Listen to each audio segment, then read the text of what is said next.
stupid, who has no clue what you're doing. Then you That's when you hire a good second in command. Yeah, you appoint the undersheriff who knows what they're doing and make them do it all. When's your undersheriff gonna retire? He's gonna stay there? He's running again, so. Well, guys, I think we'll get started. The undersheriff? Huh? The undersheriff. Oh, the undersheriff. Carter wanted to wrap up by 5, so hopefully we can complete the budget here in about half an hour.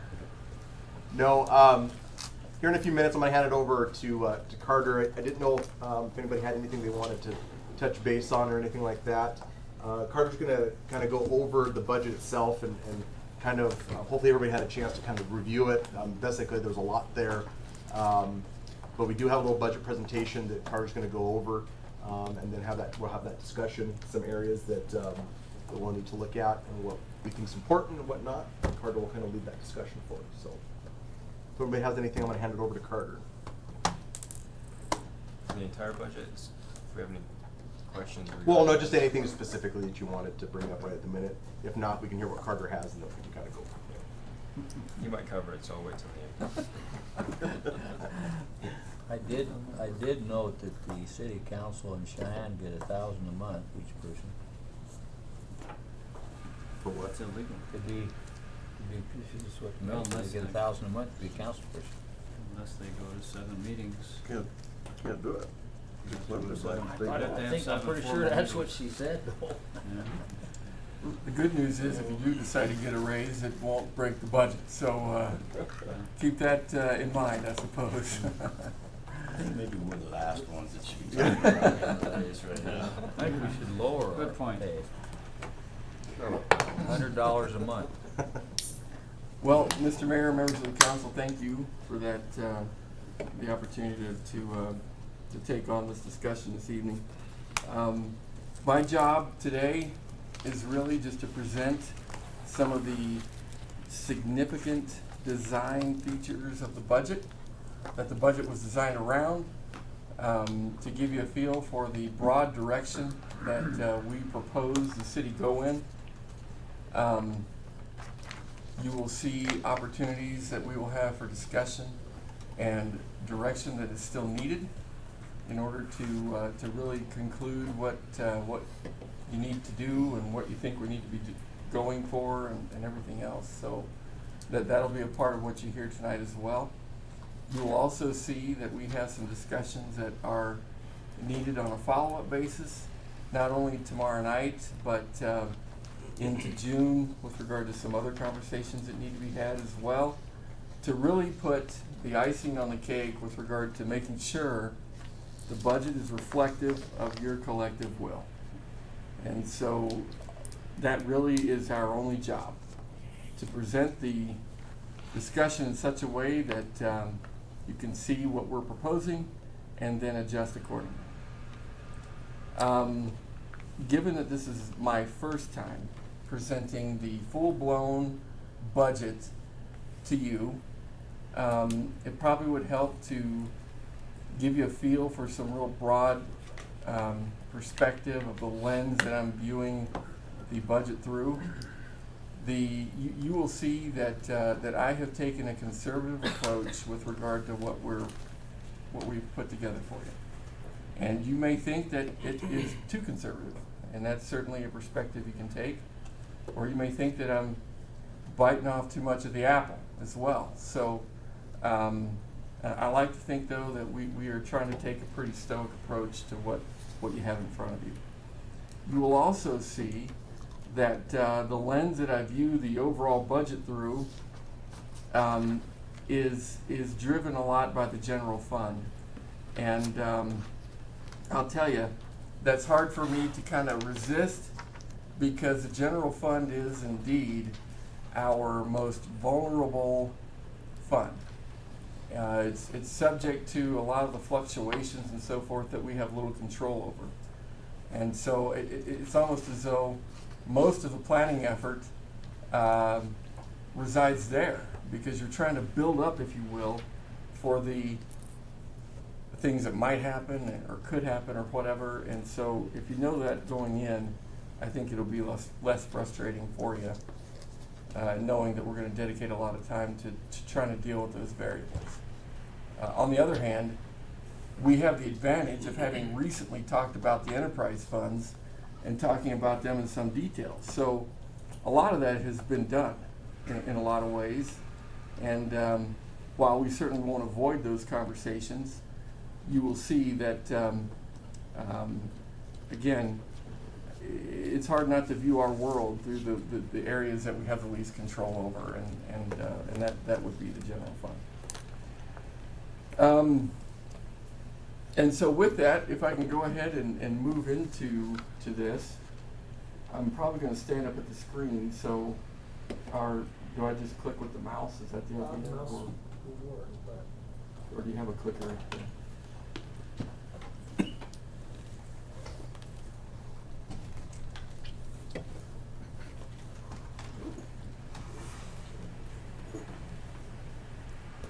Thank you. So if it's all right with council, I'll probably just come up here and try to navigate through presentation from this side.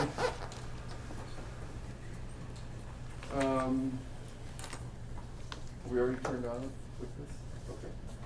Okay. Some things going in that I want you to be aware of right from the get-go. You do have a budget that is balanced. There are certain decisions that can be made that will put it out of balance. And as you do, we have a tool that you can observe that will show you by how much and to what degree a burn rate would be initiated and all those kinds of things. But right now, your budget is balanced, which means you're not burning reserves. Now, I will also tell you, however, that if you do decide to spend some of your cash balances, to me that's different than dipping into reserves. Because in my estimation, cash balances are certainly available for you to use at any time, although we haven't proposed any of those to be used in what you have in front of you. Okay? We have ideas, we have suggestions, and you get to decide whether or not those are appropriate. But you should also know that in the budget's current form, we have not put in anything for raises or for what to do for employees, particularly as it relates to the health fund. And so again, we've got ideas, we've got options, and we even think that with some of those options that you would decide to take, we can still operate in a balanced fashion, because we do have a budget that does anticipate revenue in excess of expenses. So you have a little wiggle room, is what I'm trying to say, with regard to what spending options you might decide upon. We are presenting some anticipation of modest growth, but you could also argue that the budget is really a status quo budget in a lot of ways, because the sales tax projections, for example, that you're going to see here in a second, really don't envision anything beyond what you have seen take place for this fiscal year. And so, in one way you could look and consider that a growth approach.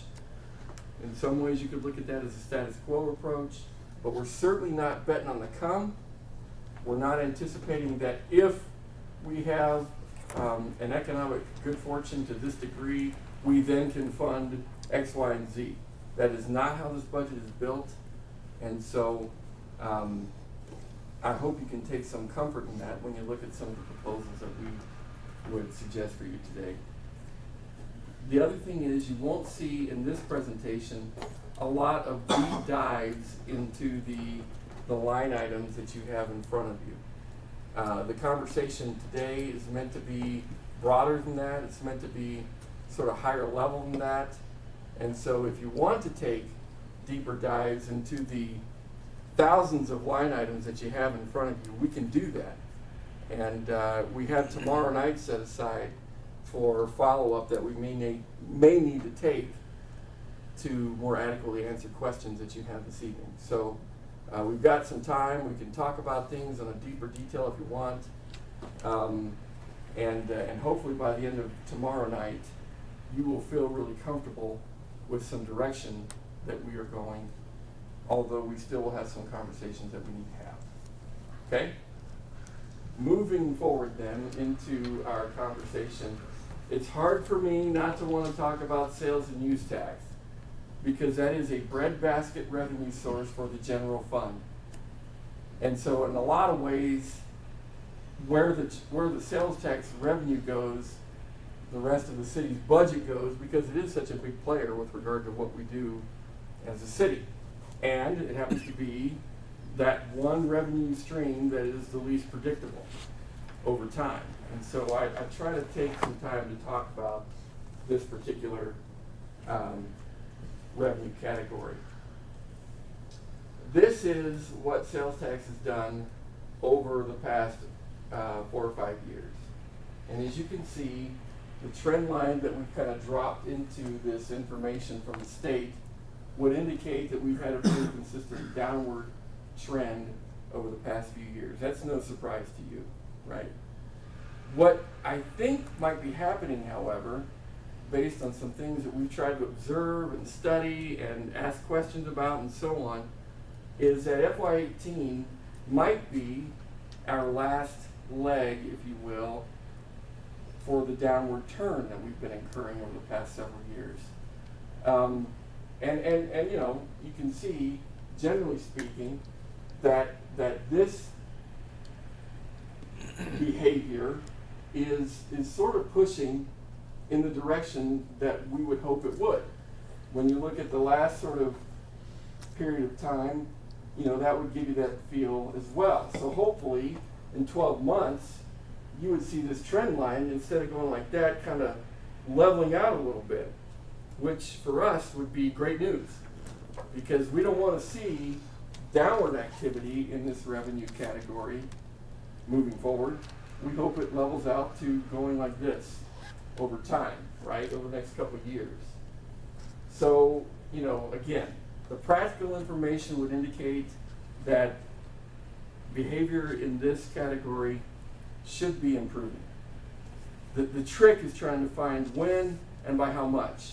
And that's what makes budgeting in Wyoming for cities and towns such a challenge, because unlike most cities and towns, we don't predicate our budgets upon property taxes, which is always flat. It's always predicted once a year and it's set. Counties are a good example of how that works here in Wyoming. Cities and towns don't have that benefit for 2 reasons. 1, statutes don't allow it, and for 2, Wyoming cities and towns get a fraction of property taxes that are available through what you and I pay as residents here in this county and in this city. So moving forward and breaking down this discussion a little further, this is what happened in 2017. This is what happened so far in 2018. And you can see 2018 with the green line that we have improved. And that's good news. You can tell, probably if you've been following these charts that we've been handing out to you over the year, that we're at about a 10% improvement rate, which is good. And that's consistent with what we have planned for budgets as well. This is the budget that we amended back in October compared to what we are setting the budget at for 19. Again, that's about a 10% difference right here, roughly speaking. So if you want to call that a growth budget, you certainly could. But again, in a lot of ways, you would consider that a status quo budget, because that's not without the history that we've been given in fiscal year 18. So this is our mark for this revenue category moving forward. Every time we trend above, that's great for us, and that would mean more than what we expected. The corollary, however, is every time we trend below, that is working against any positive gains we might have incurred. If you look at the industry classes, which I can't remember if we talked about in our amendment discussion or not, but this is kind of an amalgamation of what happens here in Natrona County in some of the major industries that we follow in this county, the more significant industries here in this county. The green line here is actually retail activity. The blue line here is mining activity. The red line here is accommodation type services. I really like mining being kind of in the middle of our real estate here, like we see here, back in 14-15 time frame. And I suspect in earlier years it was probably, up here more. You'll notice mining is here. And while we like it pointing upward, which is a great behavior, it would be better, of course, for it to be, trending somewhere along here, above these other classes. And that's what I would anticipate from the Turner County, historically, anyway. I wouldn't anticipate that mining would ever really surpass retail, given our regional nature in this part of the state. We're not doing this or this.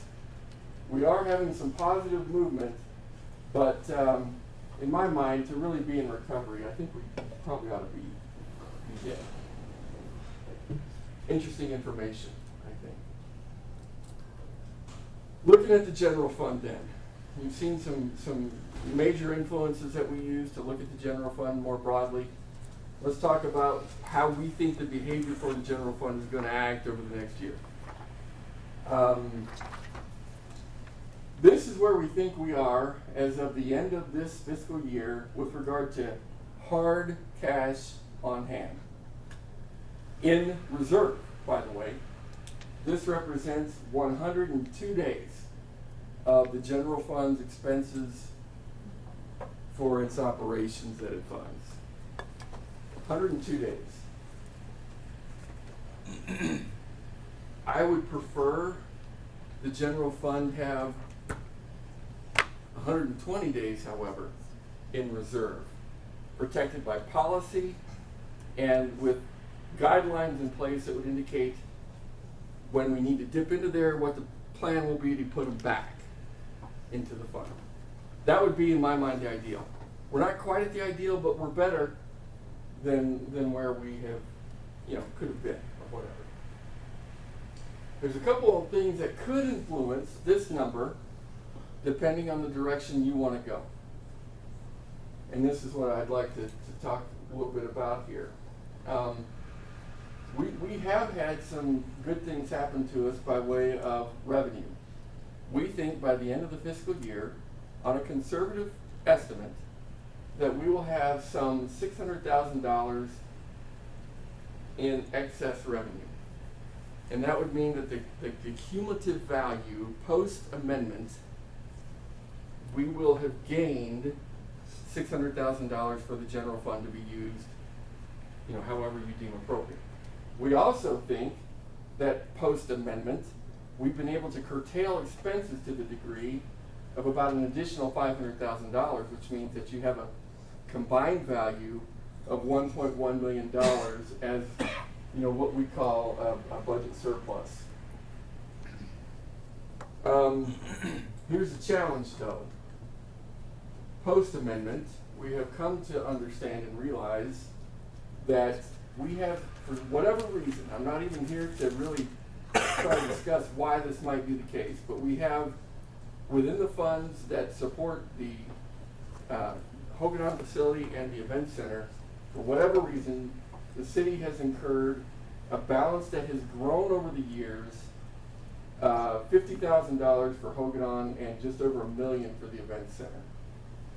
The challenge that you have is we aren't really statutorily allowed to carry imbalances year over year. And so it would be my representation to you that in order to truly have a clean audit and to be consistent with what the statutes require, unfortunately, these savings would be appropriated towards getting rid of these legacy imbalances. Otherwise, we would have some room to say, okay, looks like FY18 performed better than we thought. What should we do? In years past, I have used dollars like this to invest back into the employees. I have suggested dollars like this could be invested into projects that council has wanted to do and those kinds of things. For this year, and probably this year alone, I don't know that we have a lot of room except to say we got to deal with these imbalances. And I'm proposing that would be a way to do this. These imbalances, by the way, have grown probably over the last 5, 6, 7 years. Not totally sure why, except that for whatever reason, general fund has not been used to deal with that up until now. Carter, hold on. Please, yes. Kenny had a question. Please. I guess I'm not the legacy that's, I don't know if I don't remember ever hearing anything about that. So we literally have kind of an account that's in the hole. It's been growing for years. Does anybody else remember that? Madam Councilwoman, I can't explain why you haven't heard about it in years past up until now. But what I can say is they do exist, and I can only imagine that's because for whatever reason the subsidies needed from the general fund have not been adequate enough to take care of these things year over year over year. And so again, this is probably a cumulative value of about 6, 7 years that the fund has been sort of growing at an imbalance. We, in effect, covered them with transfers in. Or you haven't covered them adequately enough with transfers in. That Probably probably more. haven't been covered. Right, yeah. Go ahead, Kenny. So once this is fixed, we would not see anything like this again. No, because what I would recommend, Mr. Mayor, Madam Councilwoman, is that every single year, your transfer in is adequate enough to cover the activity of whatever general fund dependent fund is out there, of which these two would be included. But you've got many, and so that's what I would suggest. Go ahead. That's what you can expect to see. So do you think this is something that council should know, or is this getting into the weeds too much for us to know that kind of activity? Well, I think you should be aware of what the general fund, Mr. Mayor, Councilman, is doing to support those funds that are out there that we know require some level of transfer in. Okay. And so I would think a very common feature of this discussion, at the very least, when you pass a budget, should include conversations like this. And probably more than just once a year, because again, when we talk about business plans that are associated for Hogan and for the rec center and so on, it should have the ideal in mind of reducing these kinds of imbalances to ultimately where you have no imbalances and each fund is supporting its own. I don't know if we'll ever get to that point totally, but that's what we should be working toward. Great, thanks. Kenny and then Paul. Okay. And is this something then that our audit captures, or is that how we discovered it? Mr. Mayor, Councilwoman, that's exactly what the audit should be telling you as you go through it over time. Although, you know, a lot of the detail that the audit is supposed to capture and what it does capture can sometimes be lost with regard to making sure that you manage your policies well and you know, you have positive cash position overall and that kind of thing. So what you can be rest assured of is, moving forward, you shouldn't have any one-time entries of dealing with legacy imbalances, because our proposal to you will always be what it takes from the general fund to clean up imbalances of any kind throughout your budget. Go ahead, Paul. Thank you, Mr. Mayor. What I think in the case of Hogadon, for years, we had always set rates independently of building the budget. It was like a mid-year thing. And now that our policy is the rates are essentially now gonna be set for those kind of an account, before we get here. Yeah. So that may help, but in the case of the event center, that's really not the same situation, so. Anymore. Right. That's right. Yeah. I would agree. Thank you. Chris.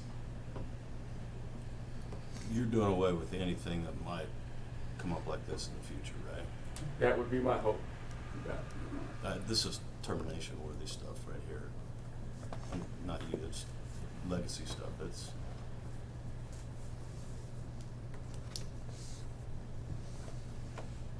frustrating. Yeah, I'm sure it is. It was frustrating for us to kind of realize that, but in the same token, hopefully, moving forward with regard to fiscal year activity and so on, when we have the good fortune of potentially having these kinds of figures, you know, less or more, either way, we'll be able to say, what would you like to do with this instead of having to apply it to a situation like this.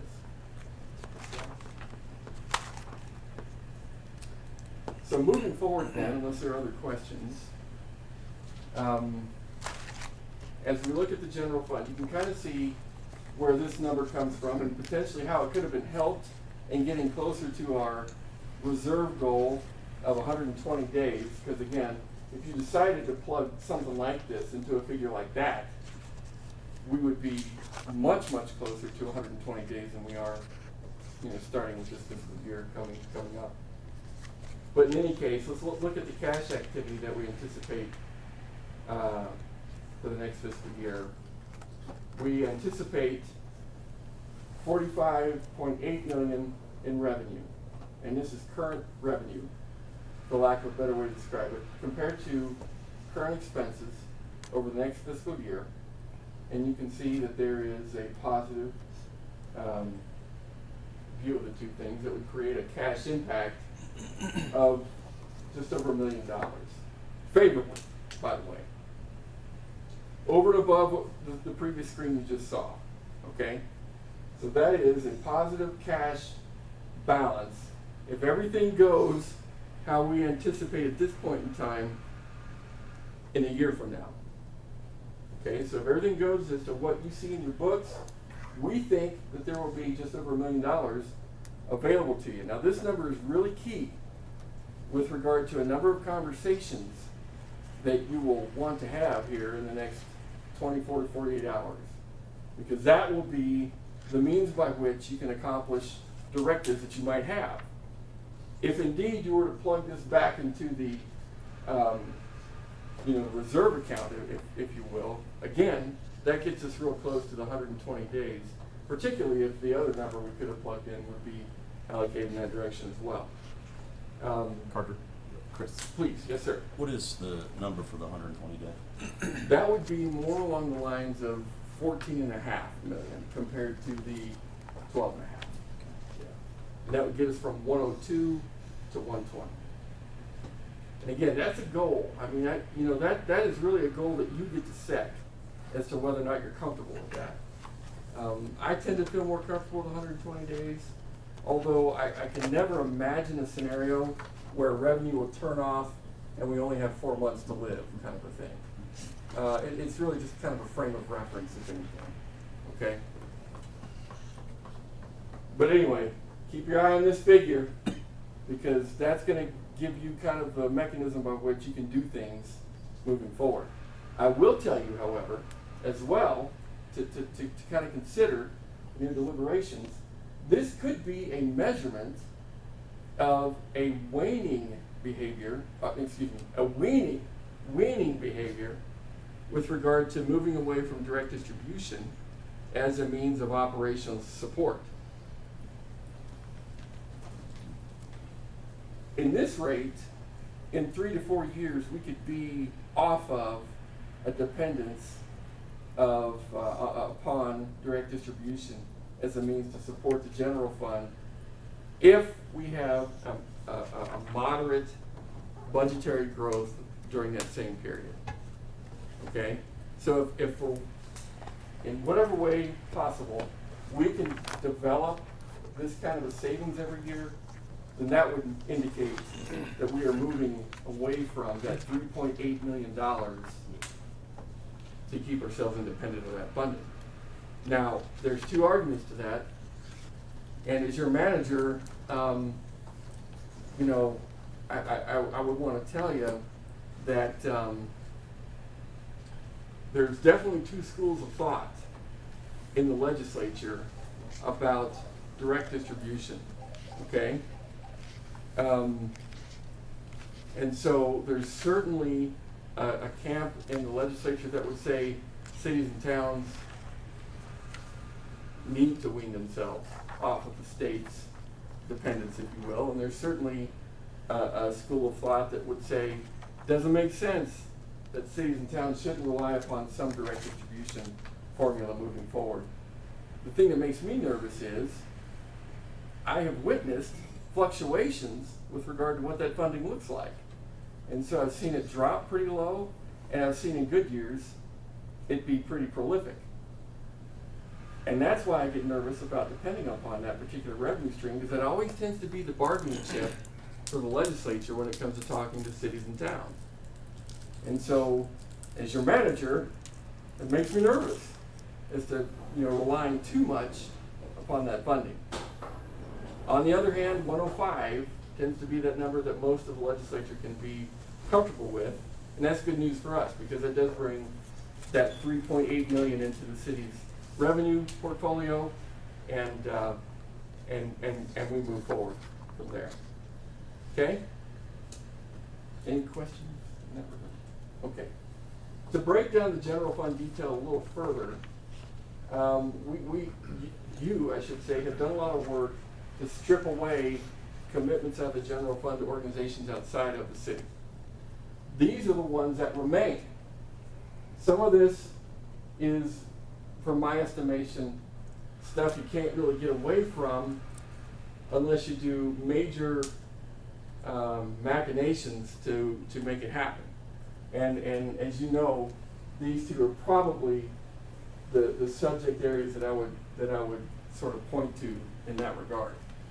The municipal band, is funded through its own independent sort of levy. And then, of course, we have these obligations with regard to the organizations and so forth that help make the activities that those things are associated with. In this case, the state of Wyoming, and in this case, obviously, CNFR. Okay? Let me see.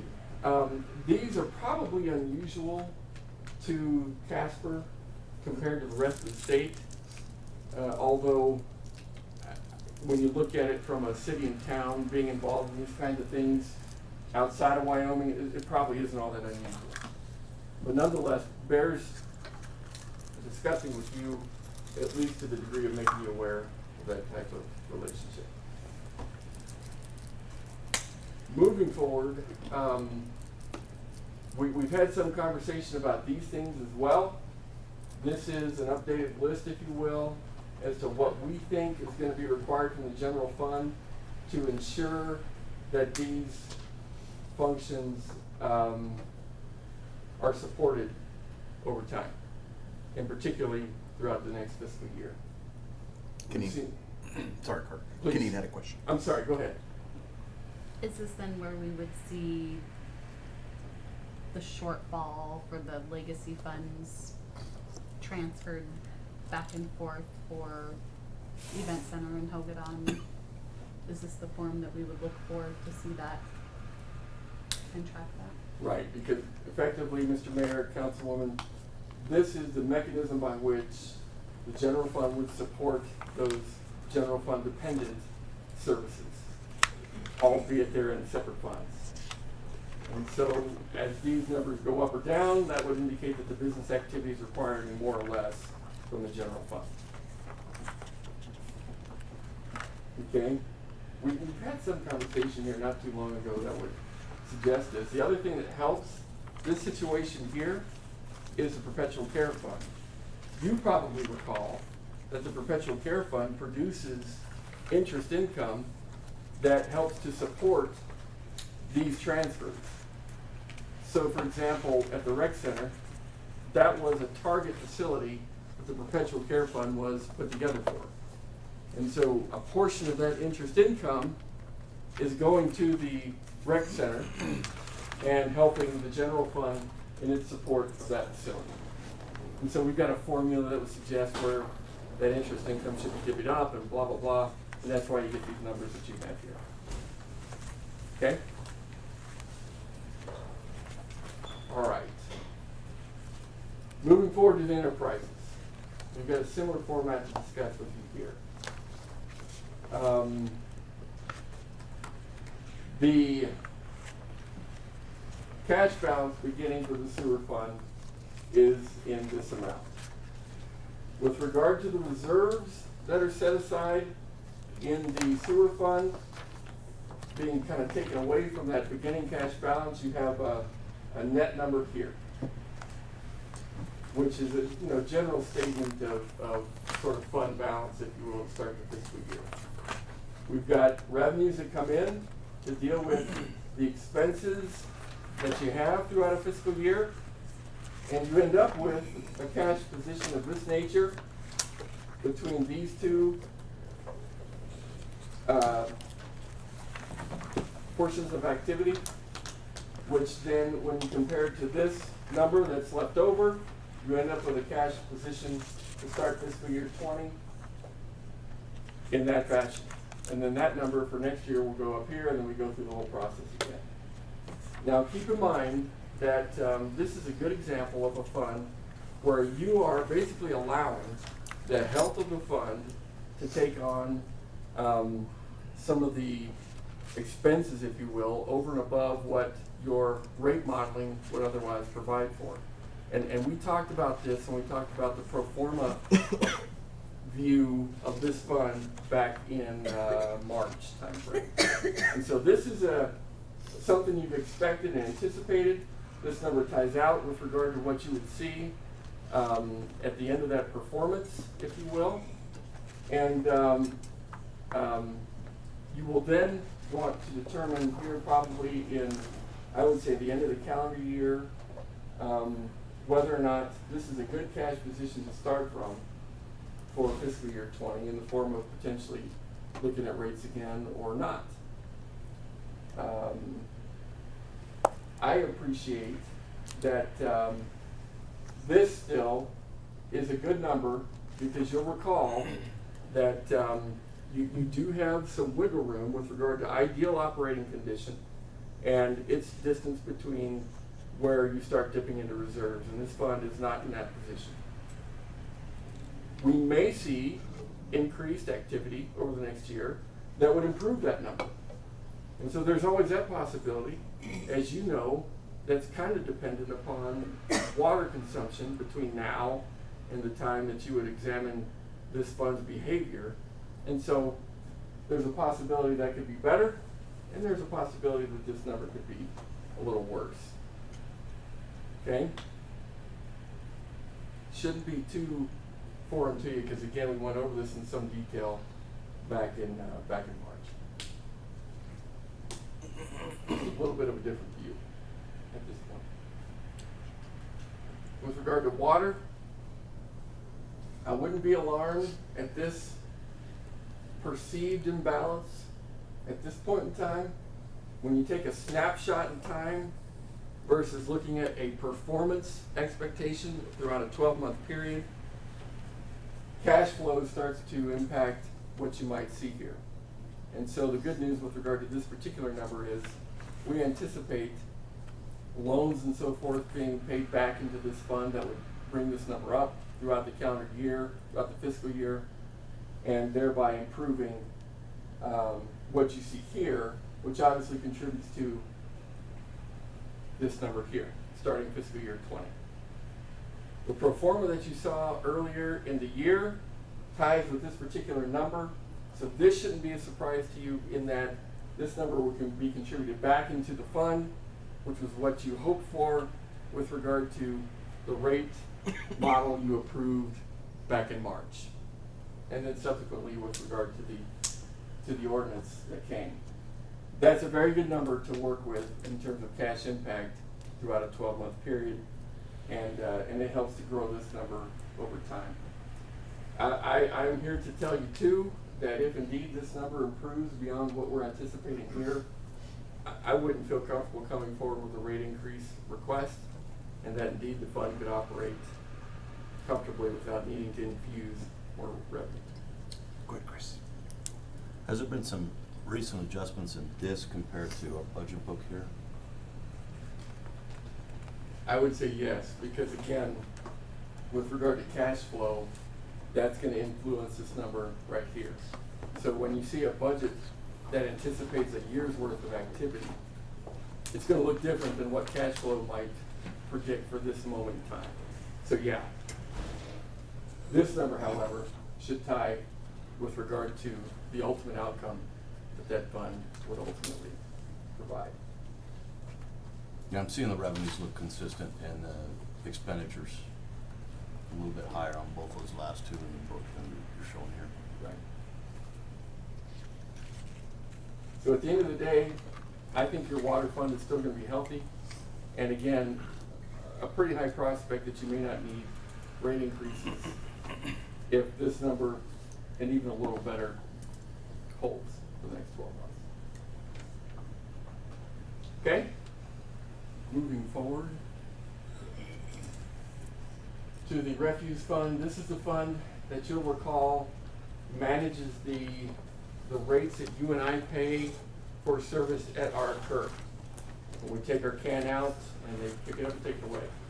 Okay? We start out with a good cash position here outside of our reserves which we have established for this fund. We do anticipate a little imbalance that sets the cash balance backward a little bit moving forward for fiscal year 20. It's certainly possible that rates could be a little more beneficial than we anticipated for this fund, but this is not a fund that will be as determinant upon weather like you would see for water and sewer.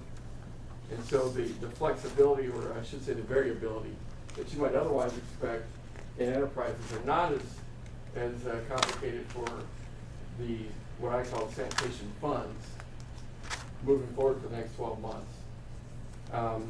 I anticipate that this fund and the Belleville fund, which is here, will be doing a lot of heavy lifting over the next year or 2 or 3 years, because as you recall, we are going to be doing a new landfill, a new cell, kind of an expansion, if you will. We're going to be doing a closure. We're also going to be doing a plant expansion by virtue of your approval this past 60 days or so. That will impact these dollars. And again, that's something we talked about in March, and the sort of the check mark activity of the behavior that this pro forma would demonstrate is not unexpected. And so over time, these funds will build back up, and I think that you're going to still have very competitive rates in these two funds compared to the rest of the state and even the region, in the form of tipping fees that this fund manages and curbside rates that the previous fund manages as well. Okay, so nothing new with regard to the two funds we are looking at. Bob?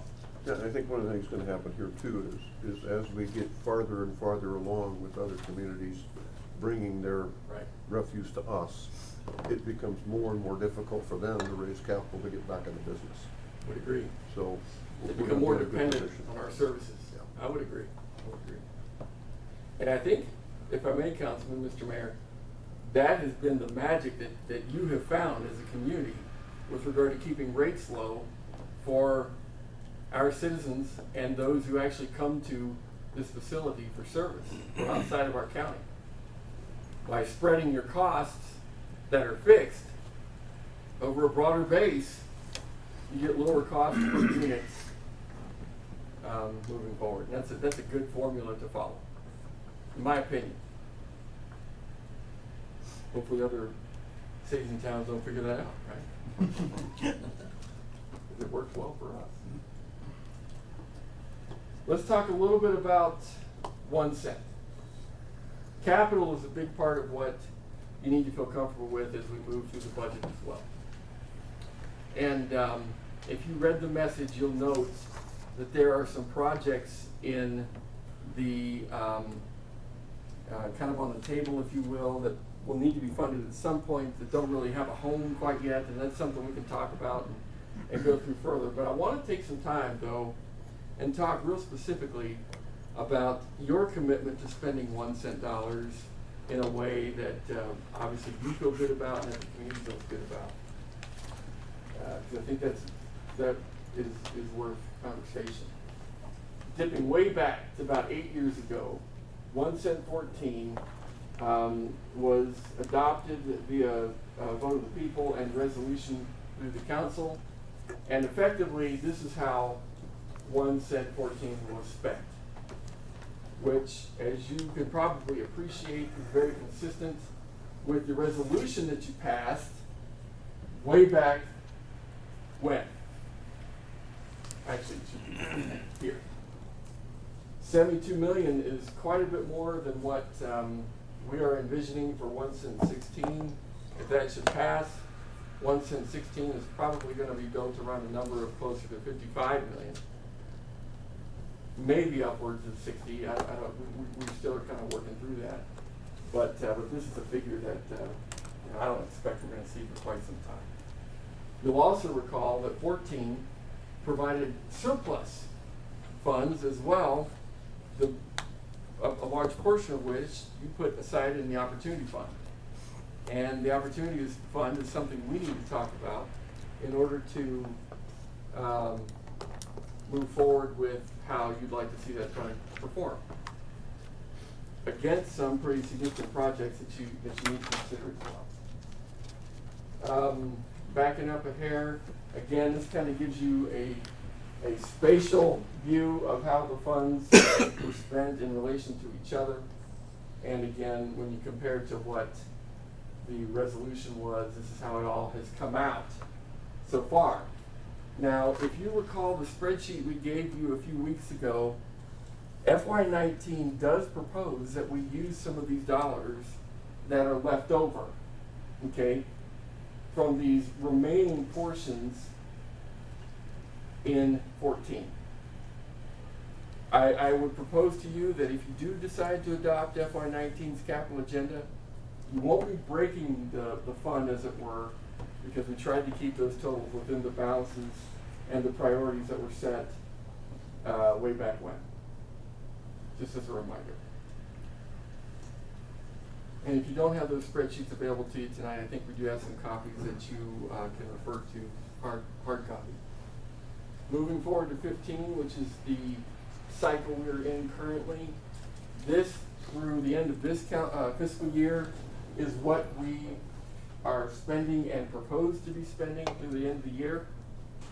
And as a reminder, again, I think it's real consistent with not only what we agreed to originally, but what we set back for an amended revenue projection. You'll recall that 15 was originally based upon a $60 million expectation. The problem is probably only going to hit about there. And you guys anticipated that and amended the resolution, and this is what we have here today to work with. 15 is being tapped quite a bit for fiscal year 19, and that would be what it is that we need to talk about as we go forward. Okay? But my point in going through this demonstration is to indicate to you that I think the councils before you, and including you, have done what you said you would do in terms of spending the 1% funding. And again, consistent with what it is the community has provided you by way of input. There is conversation with regard to projects that were taken on over and above what was talked about via the resolution. And Hogan comes up a lot, and if I understand correctly, those projects like Hogan were built with the surplus funds that were generated through 14, and not at the expense of projects that we're committed to via the 14 resolution. And so I'd like you to keep that in mind as well. Okay? Let's talk about the health fund. If there were bad news to discuss with regard to the budget, speaking from an, kind of a broader overview, it would be this fund right here. And I've kind of warned you about this. We knew this was coming, that we'd have to have a discussion about how to help the health fund and where to move forward with it and that kind of thing. We've got some ideas, and we also have kind of a deadline that we've set for ourselves to look at pretty broad solutions with regard to the health fund here.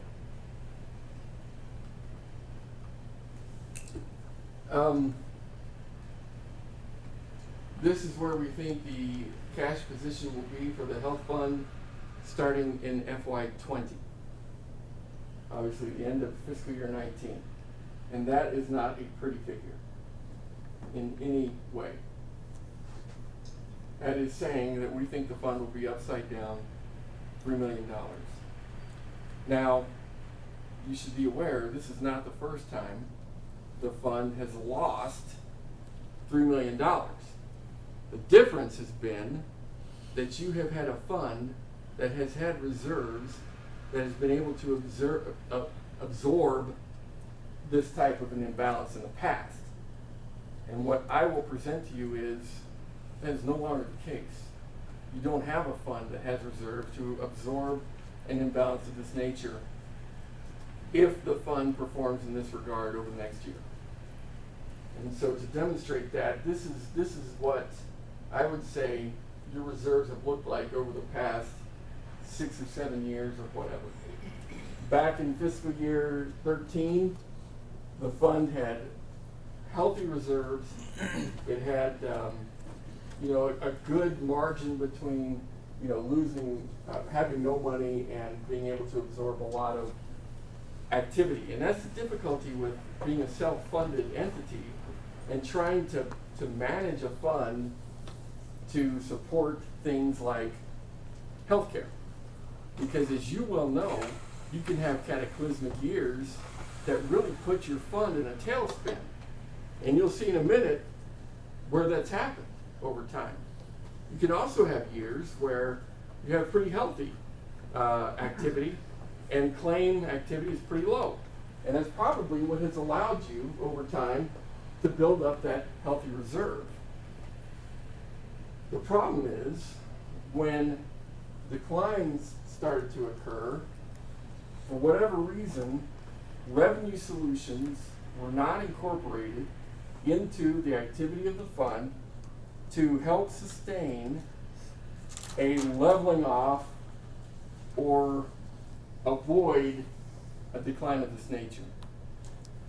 The other problem is with a health fund, when you've got the wide variations that claim activity can do to you in a large organization like ours, when you don't take the opportunity to be sure that you're introducing revenue solutions to protect against a downward trend like this, it's really, really difficult to reverse and get you back into a state of health, as it were, with regard to a fund of this nature.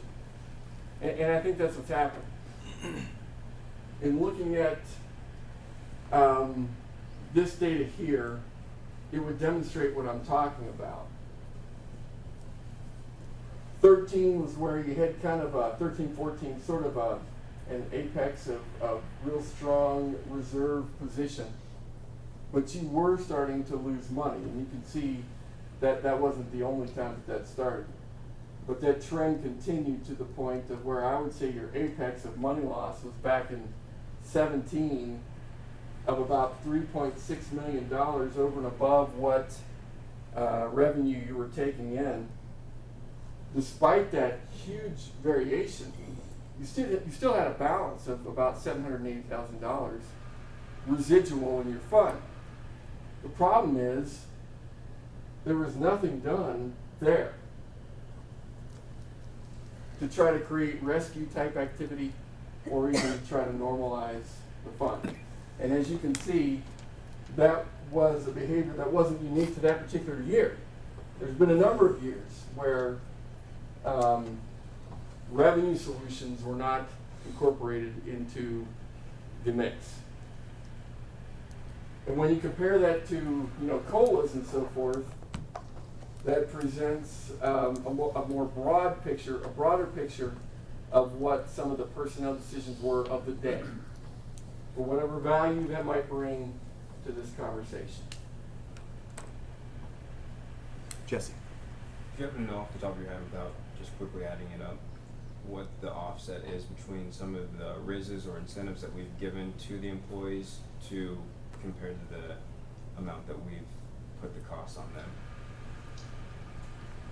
Does it balance it out, or where do we stand? And then going forward, where do we see that fund going? Are we going to offset more costs onto the employees? And then, how does that look compared to the goals? I'll try to answer that question. We may need to do more data for you in order to fully explore the answer to that question. But if you look at this here, the employees, we've got a committee that considers design change and that kind of thing with regard to the healthcare plan, which is the biggest portion of this fund that we're talking about right now. And they are recommending at this point in time a 10% premium increase for both the employer as well as the employee.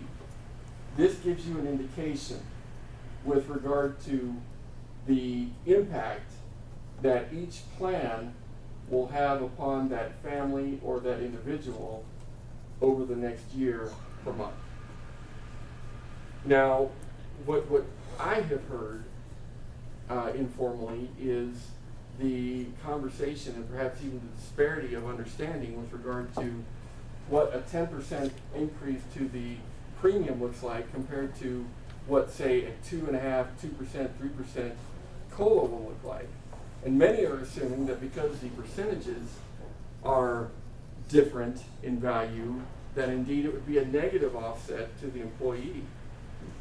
I think this would indicate that would not be the case, because indeed a 2.5% or 2% or 3% COLA generates a lot more by way of revenue to the employee than it would expense for the proposed recommendation that council can consider in managing the health fund moving forward. Well, we can look at that. Just take the family one, the most expensive there, $31.77, and then go back and look at that back slide. That's going to be $360 a year. And Coming from the employee. That's right. And so we more than offset that, and at the times it would be a $1,000 bonus, or not a bonus, but an increase. Yeah, an a increase one-shot of any kind. Or Yeah. 2.2%. Yeah, that's right. That's right. That's right.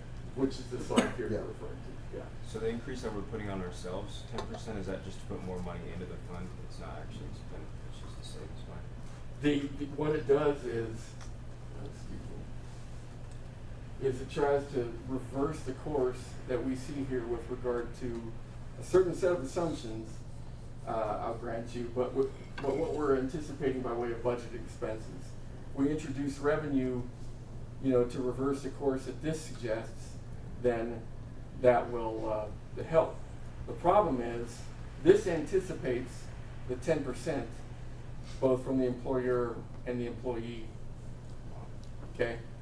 And so it also anticipates that we won't have any growth in claim expenses beyond, the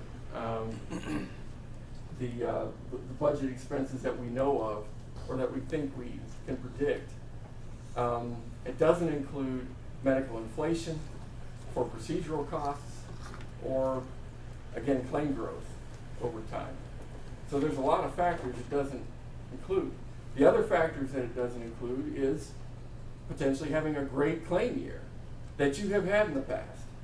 As claim years improve, that also has an impact on this blue line to hopefully drive it this way. And so it's hard for us to predict that, however, because healthcare is such a volatile business cycle. And so it is, it's hard to know. So if we have good years, that will help drive the line go up, help to cause that line to go up. If we have bad years, then it can cause it to, you know, go that way too. So there's a lot that's not built into here that, that hopefully your direction will clear up by way of what assumptions we should be using. Jesse has a follow-up, and then I have Chris, and then Dallas. Yeah, maybe just two things. So, with what you're seeing and what you're possibly predicting, would you say that this isn't the bottom yet, and then fiscal year 20, we might be closer to double, and then hopefully that's our bottom where we're hopefully climbing our way out of this? Or what do you see for fiscal year 20? Well, with regard to the plan that I would propose, let me see here. I'm going the right way, no. Looking at this here, okay? This to me represents a worst case scenario. There are certainly worst case scenarios that look worse, that could happen. And we've talked about that a little bit here tonight. I do think we're gonna need cash infusions to keep that number from getting bigger and thereby making this behavior look worse beyond what's being proposed for rate increases, okay? Which would not be inconsistent with what you did last year. Last year, all right, where am I at? Here we are. Last year, you took on, by yourselves, a 14% increase and are set to contribute just over $800,000 of cash infusion as well. So the behavior pattern that you're looking at here, dang it, look at this directional discussion, anticipates that as well. Okay? So if you really wanted to bring the line to red, that's probably what would be needed to make that happen, assuming we don't have improved claim history or worsening claim history and increased costs.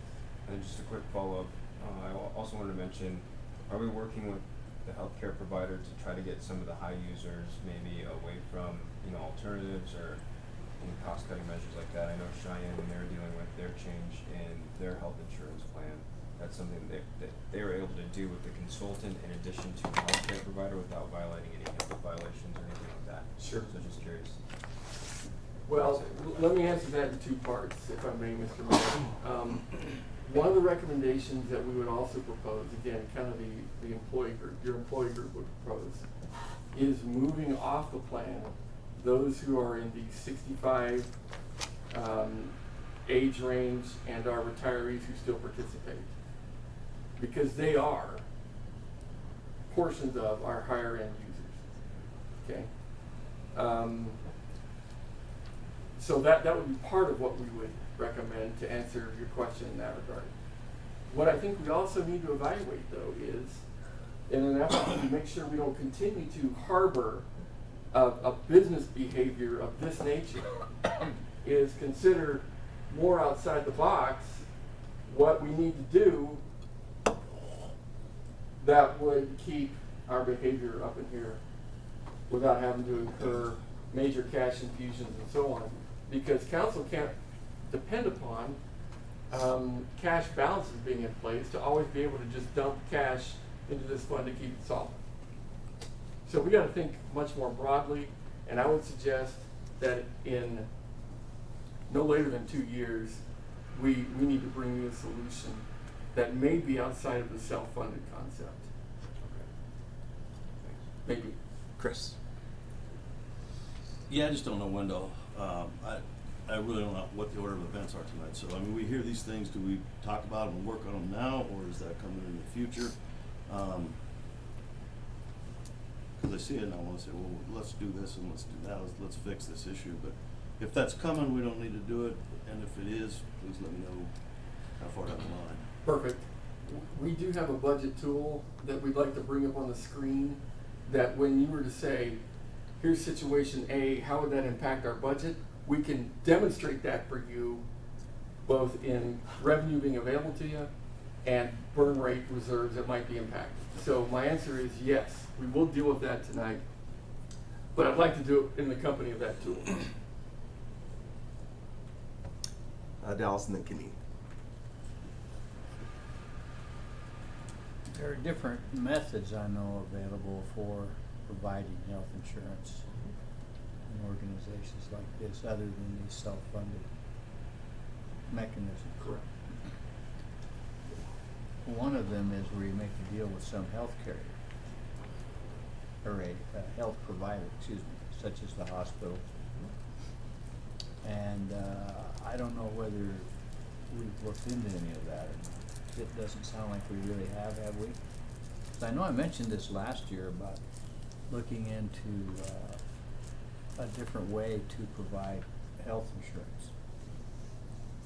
And I was always curious if we were doing that. I hate to think we're gonna wait 2 years to do that. If this trend continues, we're gonna be in trouble. Especially somebody who, because I was in a health care fund once where one of the members had a heart transplant. And that wiped that whole group out. One person, I think, it was over $5 million then. Yeah, I believe. But so to look at some insurance company or look at making some deal with the hospital and having our own clinic may be an answer, I don't know. Yeah, Mr. Mayor, Councilman, I think you're right. I think we need to be very circumspect with regard to the solutions that we need to reverse this course. And it may be outside of the self-funding box that we're in right now, right? Which could include bundling services for some of our higher demanded procedures. And I think we have looked into those kinds of things in the past, but that doesn't mean we can't continue to do that. Looking at clinics, looking at all those ways in which we can drive those expenses down and, you know, maintain the integrity of our revenue will help reverse this course. But it's going to be a combination probably of solutions in that regard, because I don't think we have a single panacea that will make this work. I just hope you're open to allowing us to think very, very broadly about solutions that can be incurred. Because doing 10% rate increases is absolutely not going to fix this problem. I can guarantee you that.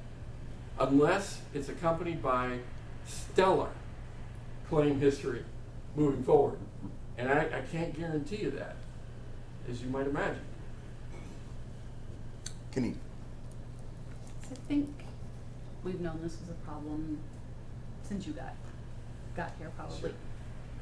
How did we get, and I'm probably putting you on the spot because you're new, but how did we get to this crappy of a spot and not start doing something much sooner? Like, I don't want to wait a couple more years. This feels really critical.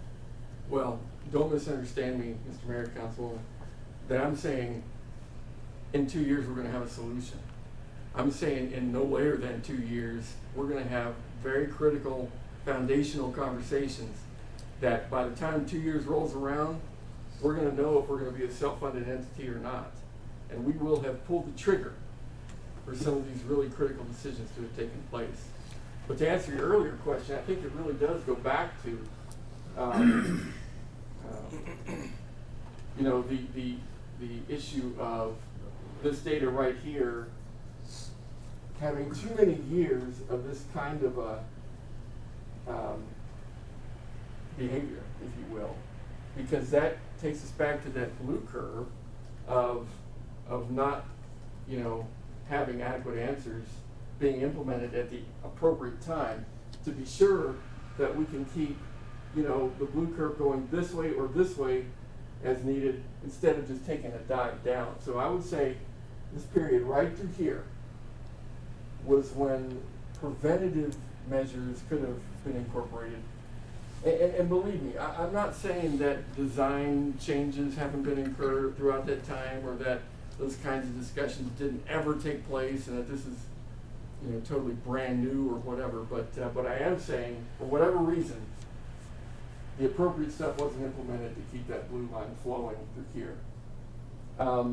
That's why I think having discussions at an enterprise level is so critical, very, very routinely and consistently, because the same thing would be the case for an enterprise fund if you started to have this kind of a dilemma without any real answers that had already been incorporated.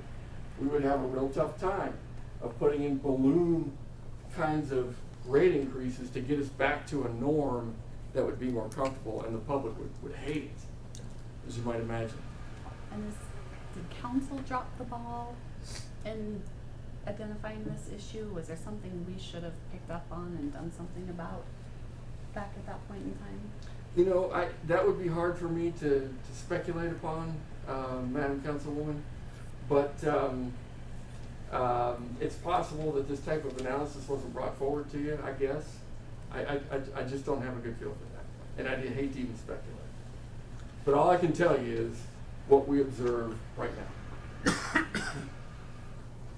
The lost years of turnover for a city manager probably didn't help either. I mean, last year, new budget, interim phase before we had Carter, so I mean, that doesn't help. I think part, Yeah, you bet. I think part of what happened is we realized we were not keeping pace from a salary standpoint. It just seemed cruel to not give a raise and increase the health insurance premium. I don't remember those conversations specifically, but I think that was part of the vice that we felt we were in at the time. Then the other thing we did is we ignored, I mean, everybody in the room knew that medical costs go up about 7 or 8% a year. They're like twice inflation right now, or 3 times inflation, and we apparently ignored it. So, Could be. we'll have to bite the bullet. So, going back to Councilman Walsh's earlier question, I think it is a critical exercise to go through that would say, okay, so what if we did this? How would it impact what we do here and everything else? Because you've got a number of things to consider with regard to moving forward. And the health fund is obviously a big elephant in the room. The other sort of smaller elephant in the room is employees. What is it that we can do for employees? And I'll take you back to that $1 million figure. That is the wiggle room that you have to work with to try to answer some of these problems and questions and that kind of thing, to bring solutions to the table. If indeed you do want to provide some real substantial corrective measure, I would suggest you're probably going to have to look at taking a portion of your cash balance and maybe infusing into the picture here as well. I mean, I don't know how we can get around it, but what I would say is that, you know, it may not need to be $3 million right off the bat. Although I would say having a substantial cash infusion is appropriate, because we may have activity that will help us as well, and may not require the $3 million, the full breadth of this $3 million. And so, you know, potentially we may be betting on the come a little bit, but this could be, you know, a view of what your full exposure could be in this fund. Chris. This looks like a lot like our rate increases, and we just wait until years gone down, and then we hit people with a bigger number instead of doing a reasonable increase when it should happen. This looks like it took us 8 years to fall into this hole. What's a 5-year plan to recover from it, with the city incurring the heavy lifting on it, employees paying a fair amount? I mean, I'm seeing a lot of these things. We aren't paying our bills. We need to take care of our basics first. So, you know, all these projects and everything, I mean, how do we pay our bills and then start moving forward with a clean slate? And Councilman, Mr. Mayor, I think you're hitting the nail on the head in terms of where we really need to be with regard to the passage of this budget. And the fact is, there are a myriad of ways that you could look at this. I will tell you, I would recommend against pouring 1% into this fund. I don't think that's what the community envisioned with regard to 1%. But if anybody holds the keys with regard to how that should look, it would be this group. That would probably be tough to, discuss on the speakers tour over the next several months in the form of our educational efforts that we undertake here in just a few, that we actually already are undertaking.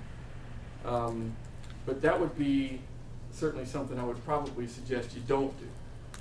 But beyond that, you do have cash available to you. And as you know, trying to find this amount of money in a one-time infusion of cash, that drives your cash balances down pretty precipitously. But even at that, I'm not suggesting we dip into reserves. I think reserves need to be sacrosanct at this point, even though, there may be a time you want to consider that down the road. Okay? It's up to Charlie, I guess. You're the man. Ray stepped out there, Councilman. Oh, shut I wasn't paying attention to which hands were up. Come on. I wouldn't be opposed to dipping into reserves and then setting a payment plan back into it based on employee contribution, and that kind of thing to rebuild it. Certainly. Gus. Sorry. We can't be the only city having this problem, Mr. Mayor and Councilman, there are a number of self-funded cities that are out there, and what I would say is that what isn't typical is seeing a history of this nature over time for self-funded entities, because as a self-funded entity, you have little option as to where you can turn to revenue. Have you seen any cities that are self-funded like we are, where they're cutting services, where they're cutting medical services that are normally covered? Mr. Mayor, Councilman, that sounds like kind of a plan design question, and I would say yeah, plan design is a critical question for cities and towns, for private sector employers all over the nation, and the trend is to keep with rising costs, because that's not unusual to the city of Casper, is to either look at design changes or incorporate rate increases. I think rate increases as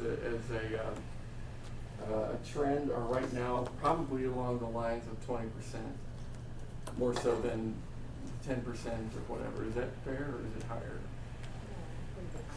Yeah. Okay. So there are trends out there, and there are certainly things folks are doing to respond, but not everybody is a self-funded entity either. So I certainly hear a lot of comments from employees of other businesses that are not happy with their insurance. And some people would just get a second job so that just for the insurance alone. So I know that this insurance and medical costs are a problem over the entire country. pretty universal question. I think you're right.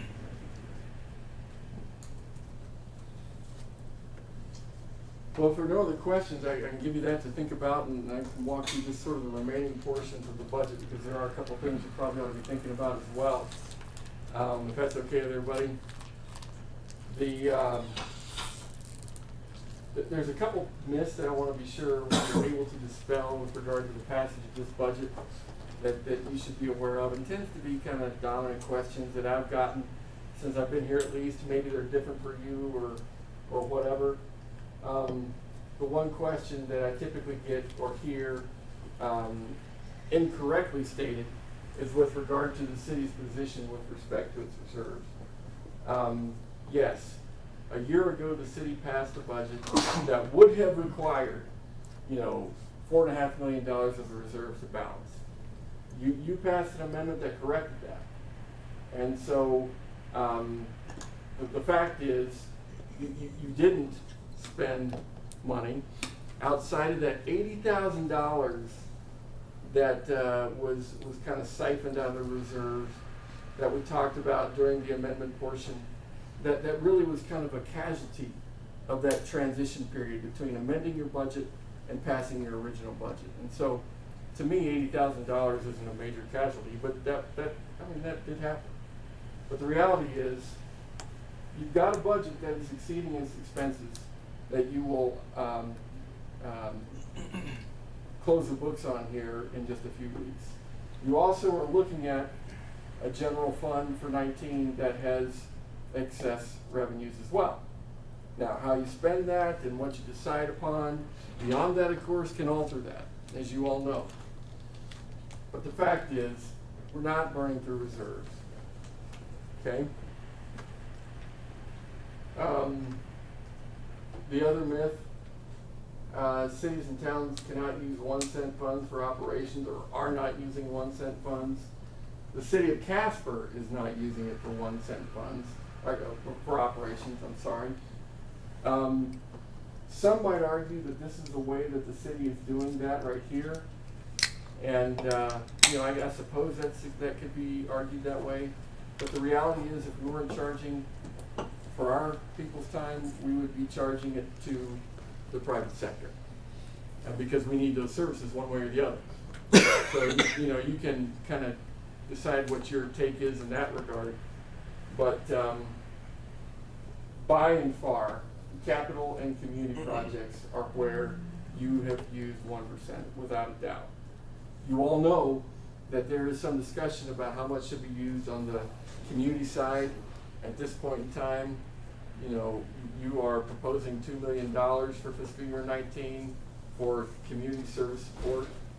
And that's not inconsistent with what you've done or agreed to with the 1-cent 15 cycle. But this is largely a myth. This is one, too, that if you want, we can certainly talk more about. There's, it's come to me a number of times that, well, the city's got $150 million in the bank. Why don't you just use some of that to, even out these smoothing issues that we're having right now with revenue going up and down so volatilely. The fact is, we probably have more along the lines of total investments of about $128 million. As you all know, much of that is tied up in policy-driven, and in some cases state-mandated monies that are tied up with regard to real tight expectations and in the ways in which those dollars can be accessed. This is just a few of those examples. There are many, many others, but these are kind of a larger examples of that type of dynamic. And so the reality is, when you take all of this out, that obviously drives that figure down quite a bit. And the reality is, we then are talking about residual cash balances that are not necessarily held together by some sort of tight policy, but rather an understanding that you might have. One of the things that we're going to talk about, at least that I would recommend talking about over the next year, maybe even 2 years, is putting together more consistent directive regarding some of these cash balances and how they should be used over time, so that you can be comfortable that best business practices are incorporated as to how those dollars are managed over time, so that you don't find yourself in a few years wondering what happened to all these dollars that at one point we had, that at one point totaled $128 million, and I can tell you, you had more than that in recent years. And the fourth kind of myth here is this. I'm hearing a lot about this kind of thing now. And I'm sure that as we start speaking more to the service clubs and the community groups and that kind of thing, this will be a recurring question, I would guess. And my response would be this. While the original intent may have been in the 70s one way, citizens have told us every time what they think ought to happen. And then the council takes that input and decides accordingly. And usually passes a resolution that makes it very clear to the community how dollars will be spent. I would certainly recommend that for 16. That's a great tradition and means by which these dollars are managed. But I'm here to tell you, I don't view the way you've used 1 cent in this way. I think you have been real responsible. I know that there may be individual disagreement about what projects were supported and which ones weren't, but as a general rule, I think you've been pretty consistent with the public, and you've been very transparent, in my opinion. We have some things that you need to pay attention to over the next fiscal year, and even as you set this budget, and this is what I'd say those are. We haven't talked much yet about this. I anticipate bringing you a plan that would indicate how, over time, we're going to bring more SROs into the organization, and by what means that'll be funded. For your budget that you have in front of you right now, we are anticipating building 2 more officers into the organization so that those positions can be can backfill patrol needs that putting 2 additional officers into the schools would require. And so that would mean that by the end of the fiscal year, you will have a total of 4 SROs dedicated to that function. I would like to see that build over time. I don't think it's realistic, even if we had all the money in the world, that we can all of a sudden plant 10, 15, 20 officers into the schools. I just don't think that's feasible. Because we also have a backfill issue right now with regard to vacancies we need to fill. And I think you've incorporated and adopted a plan that's working well in that regard so far. We obviously will need to have some time as well with that deficiency to correct. We anticipate this conversation coming up in one of your work sessions prior to the budget being passed. You should know that we think there are efficiencies that can be had in the transportation network, and we think that that has a value to the budget you would pass. You have to determine, however, whether or not you're comfortable with that, and we will bring the CATSI organization in here to have that conversation with you so that everybody can hear what that plan might be to bring those savings to the budget that you are considering. Again, I think it's all about whether or not you want to tolerate inefficiencies or change that to where we're running a tighter system. There's been a lot of conversation in this regard. I think for 1 cent 16, we certainly need to have that clear. Okay? The direction you would see, I think we need to talk about Metro more, particularly if we start to see organizations wanting to do their own thing beyond what we've seen so far. I've already mentioned this, and I think that probably has implications with regard to the land fund, in that I don't have real clear direction about what you want to do there either. Some of these we can kind of take time throughout the summer and the fall and that kind of thing to work through. Some of these we're going to need that kind of time to do, but some of this we're going to want to have that discussion prior to your middle of June deadline, where you need to pass a budget one way or the other. So that's my outlook, if you will, for fiscal year 19 and 20. Okay? That's good. If you're okay with it, we can bring up the tool that I described earlier and kind of go through some scenarios. I hope that you'll feel free asking questions and making sure you understand the implications of the direction that you move.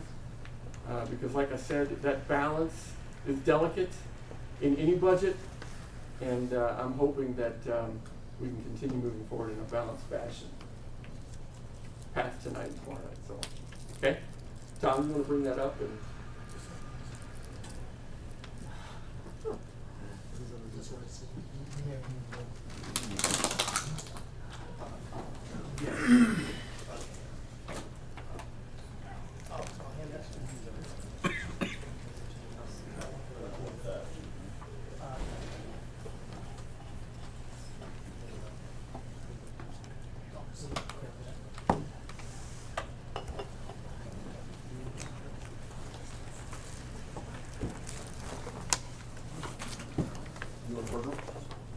Oh, yeah. I'm sure they're back here. Where's the food truck? What's that? Chris said, where's the food truck? Band up downtown, remember to read.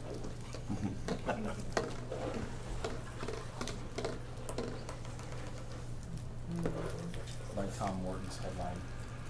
ladies and gentlemen, we tried to amp up the snack delivery tonight a little bit so we can keep you not only sweet but well fueled. So if you didn't know that already, please make yourselves at home and be sure that you take advantage of that. We can bring them out here if you'd like to make that sweetening prospect happen a little more fluidly, or we can leave it in there with everybody. Council passes non-communist food truck ordinance. Is that what? Are you serious? It was funny. I saw that, I was like, oh my god. That's good. It was funny. food truck out there. That was funny. Non-communist food. We're called He had put a lot of work into that statement. That's good. Are we doing kind of a quick grab food break? Yeah.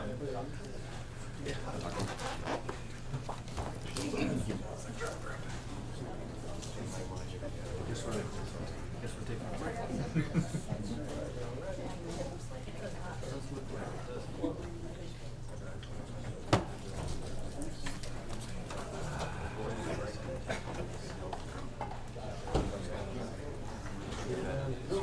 You guys can go. Want to cover our piece? Yeah. Actually, I do. Actually, I do want to cover your piece. You guys can go. We take care of your part.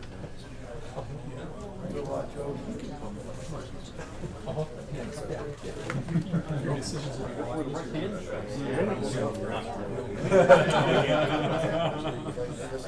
You know what? I saw your boys over there. They're over there talking about us. You came all the way over here to tell us that, Schultz? I'd say if you guys want to, you can go help yourself. Yeah. Baked them myself. Did you?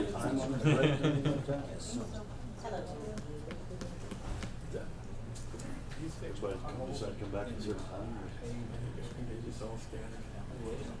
Anybody coming back?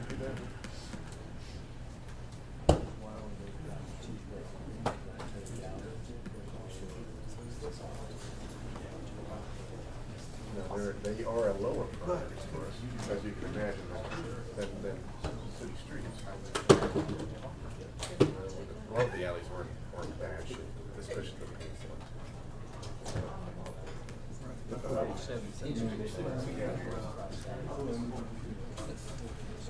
Oh, we just did. I know.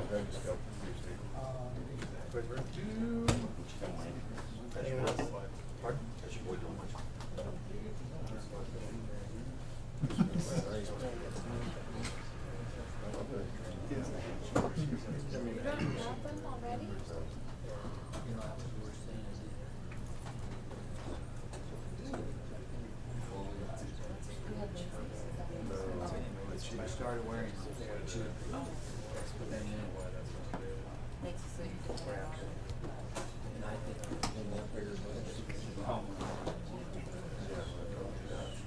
I can feel my eyes going. Come on, focus.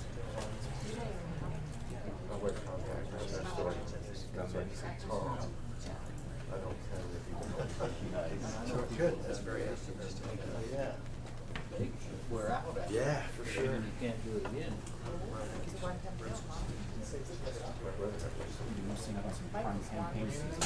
I've known in that. Oh, really?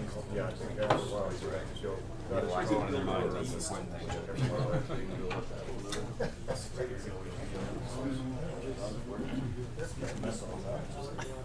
Anybody else? I haven't seen any city council. Your nutritionist could run out. Highly well balanced. Yes, I know I did that one. You just did that. Yeah, I did.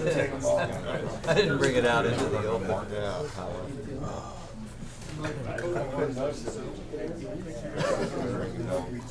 Well, what we need to do now is we can meet down here. File our, file for the last 3 items. Don't wait for it. Don't wait for it.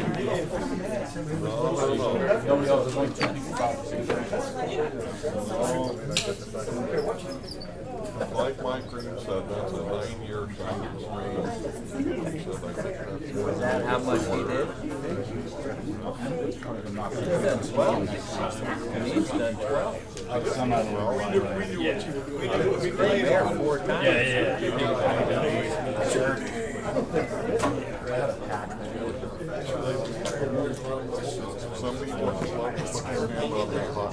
All I can remember is just giggling to myself. You were a judge for how long? 35 years. Yeah.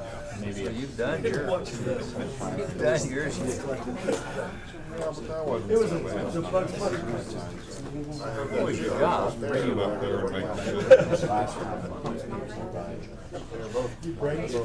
can't remember. Were you ever in private practice or? Nope.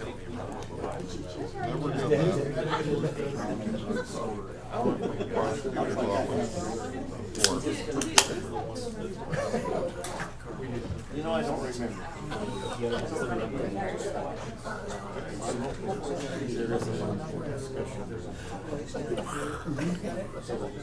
Dinner. You've got too many colors.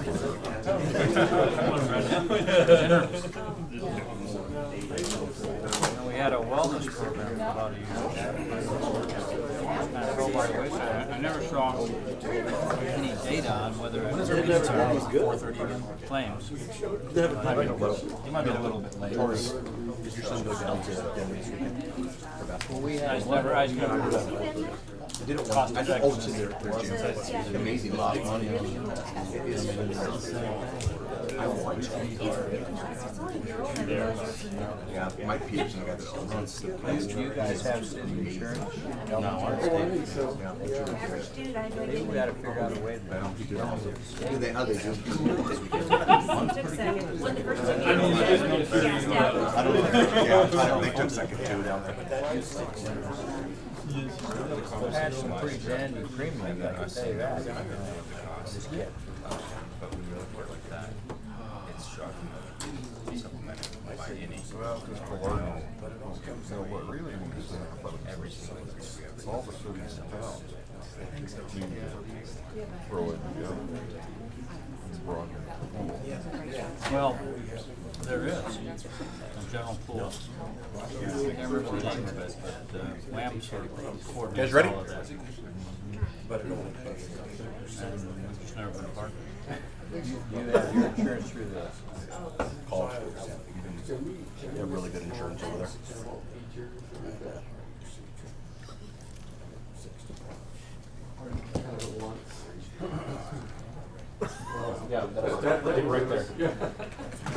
Well, it's about the size of that capital project paper you did.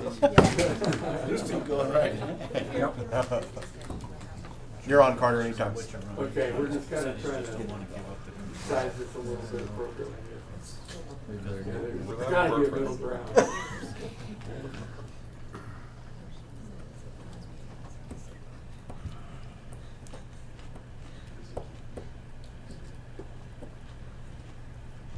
that's really more rough. Yeah, that'll work. That's good.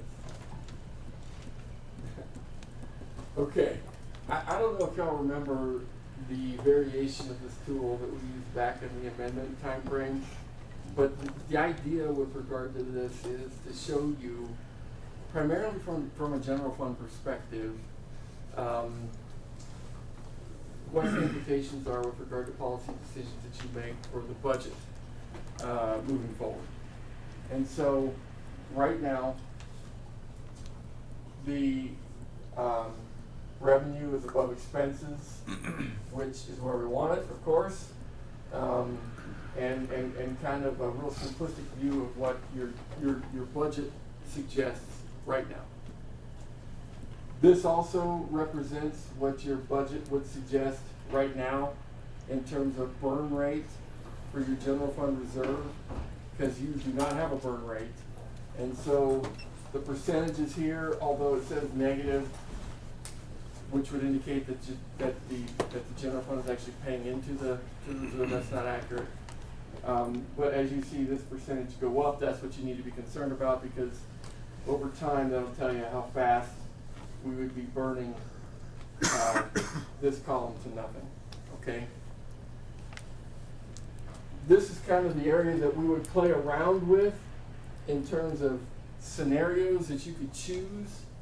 And we think we've got it designed in such a way that even if you had a mixture of scenarios, it would accurately reflect how the revenues and expenses would operate together, and how the reserves would operate together.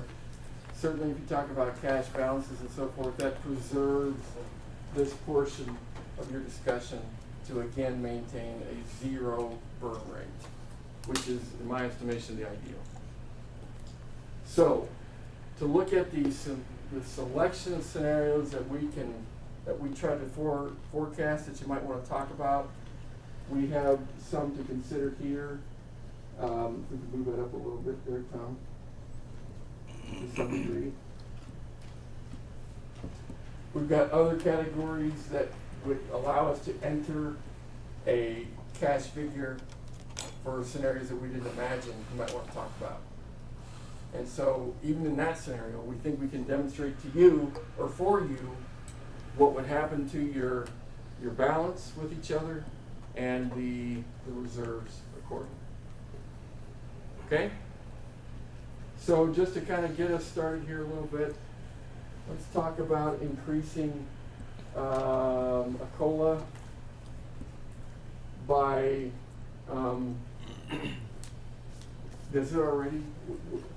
It's 2 in there now, it's changed to whatever you want. Yeah, let's just This say. is already with 2% COLA? Is that already? No, Oh. Okay, so go ahead and change it to a figure. you okay, it's 2%. And then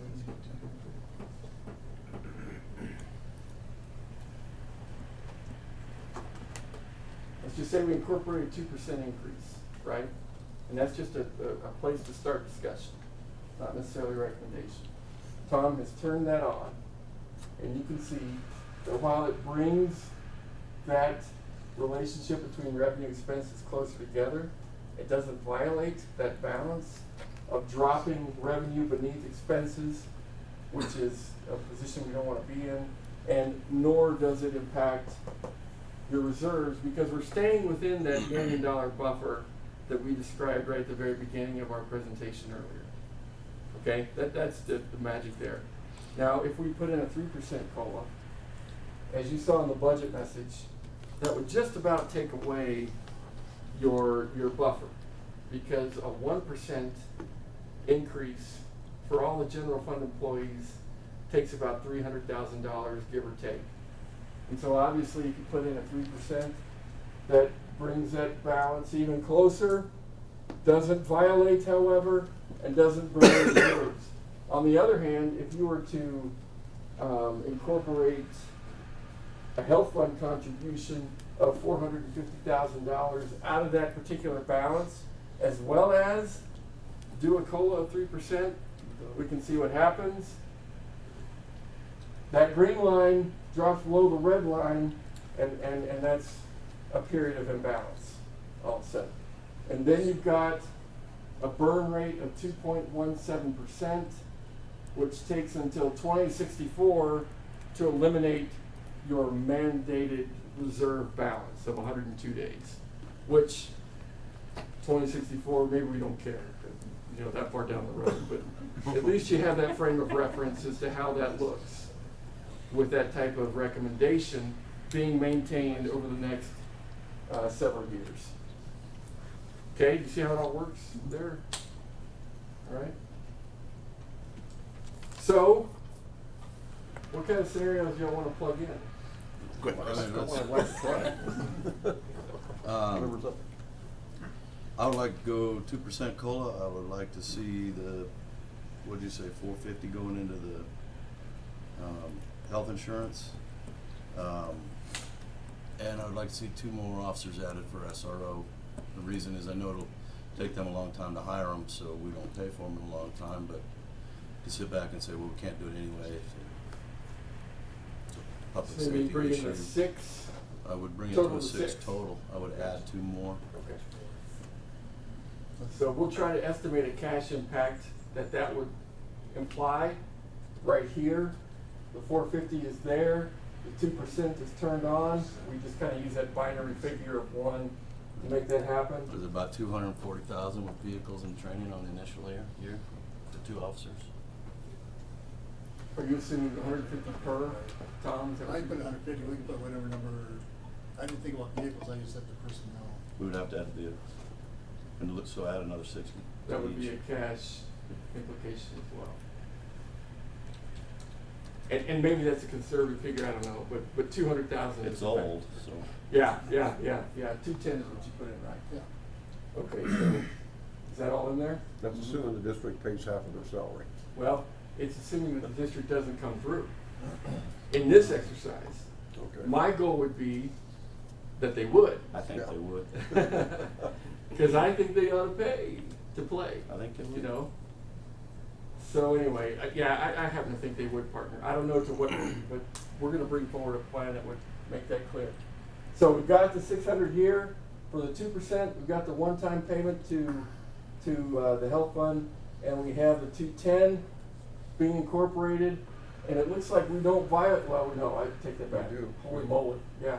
We do violate our balance, and we do incorporate a burn rate of 1.44%, which would indicate that by 2087, we've got real problems with regard to what's available in our 102-day reserve package. Okay. Bob and then Kendine. I've got, Place to start. it's gonna have to be one we work up, but, I'm saying the temporary bonus, do the $1,000, zero these guys out. Can you save that? The other In a options. different file? Just so we've got to look at? Jolene's taking notes of what our, Just read our options are, so. Okay. Not fast enough. I got them. You got 'em? Okay, wait, I'm saying zero those guys, or go back to the beginning, or where we were. Put in the $1,000 one-time. Very, line 39.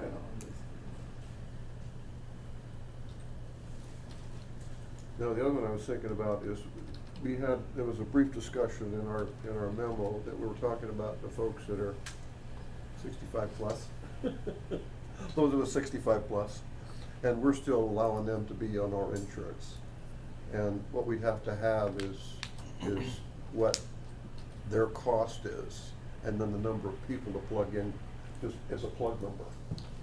So Because we're there's going to no, make assumptions, yeah, exactly. yeah, there's no real advantage for us to be carrying those people that qualify for Medicare. And I say that because there is a penalty if you're not on an employee's plan and you quit, then you get penalized. But if your employee plan still has it, there is no penalty to go on Medicare. Okay? If you were under an employer's plan, even if you're 72. For purposes of this discussion, we have assumed in the development of the budget that type of expense advantage would be incurred. But it doesn't get incurred until January 1 because of the way enrollment works out. Yeah. So you can assume that's already in place. We will have to change the budget if you decide you don't like that option that's been recommended for the health fund. Okay? So we're looking at including that option. That's already demonstrated here. Okay. So we don't even So need we to don't include need- that cash Yeah. there, even though we can leave it. Yeah. So you've turned on the $1,000 one-time payment. And did you say there are others you want to turn No, on? just the other one I Just was to see thinking how of that was just the works. medical Okay. thing. So if somebody wants to turn on something else. Go ahead, Sean. Step increases, new city step increases, and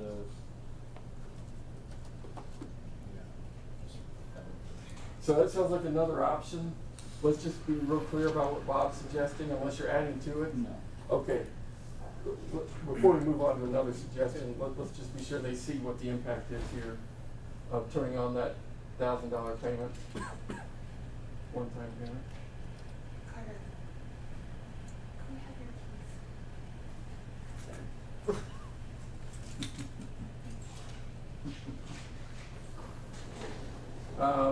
You can see that while that does move them closer, it's not much. It's not by much. And the good news is that is not an impact that you would incur every single year with regard to moving this forward, because as I understand that scenario, it would be a one-time Sure deal. expense versus an ongoing expense that a COLA would require, or step increases, or whatever that might be. So is that clear? No impact there. All right, so now let's go through the next. Do you want this an off then or? Yeah. Kenny, did you have a comment? I think that's what you wanted. Carter, I think Kenny had a comment real Oh, quick okay. before Sean does. I guess just a question. At times in the past, you know, we've kind of had a list of things that, yes, we're gonna fund them or we're not gonna fund them, so that we know exactly how much more money we have that we can invest in the employees. Do we have something like that coming up where we're going to decide, yes, these guys get funding, no, they don't? Or is that already done? Councilwoman, I'm sorry, I may not understand the question totally well. Do you mind restating that? Is there anything? I apologize. It's okay. Anything left in the budget that council can control and say, yes, we wanna do that, or no, we don't, because we want to gain as much money as possible to use right here on this page? Certainly by way of any host of expenses that you simply don't want to accommodate in the budget, that would be one. With regard to other revenue opportunities that might enhance those dollars available, you know, I'm not aware of many, or I might have even, I would hope that I would have brought that to you before now. And since we've gone 5 or 6 years in some weird account with Hogadon and the event center, what's another year? Can we put that money in this pot so that we can take care of our people? You certainly can. You certainly can. However, depending on how you invest those dollars would indicate what your expense burden will be over time. And so let's say you want to do an 8% COLA. That would obviously push these numbers up.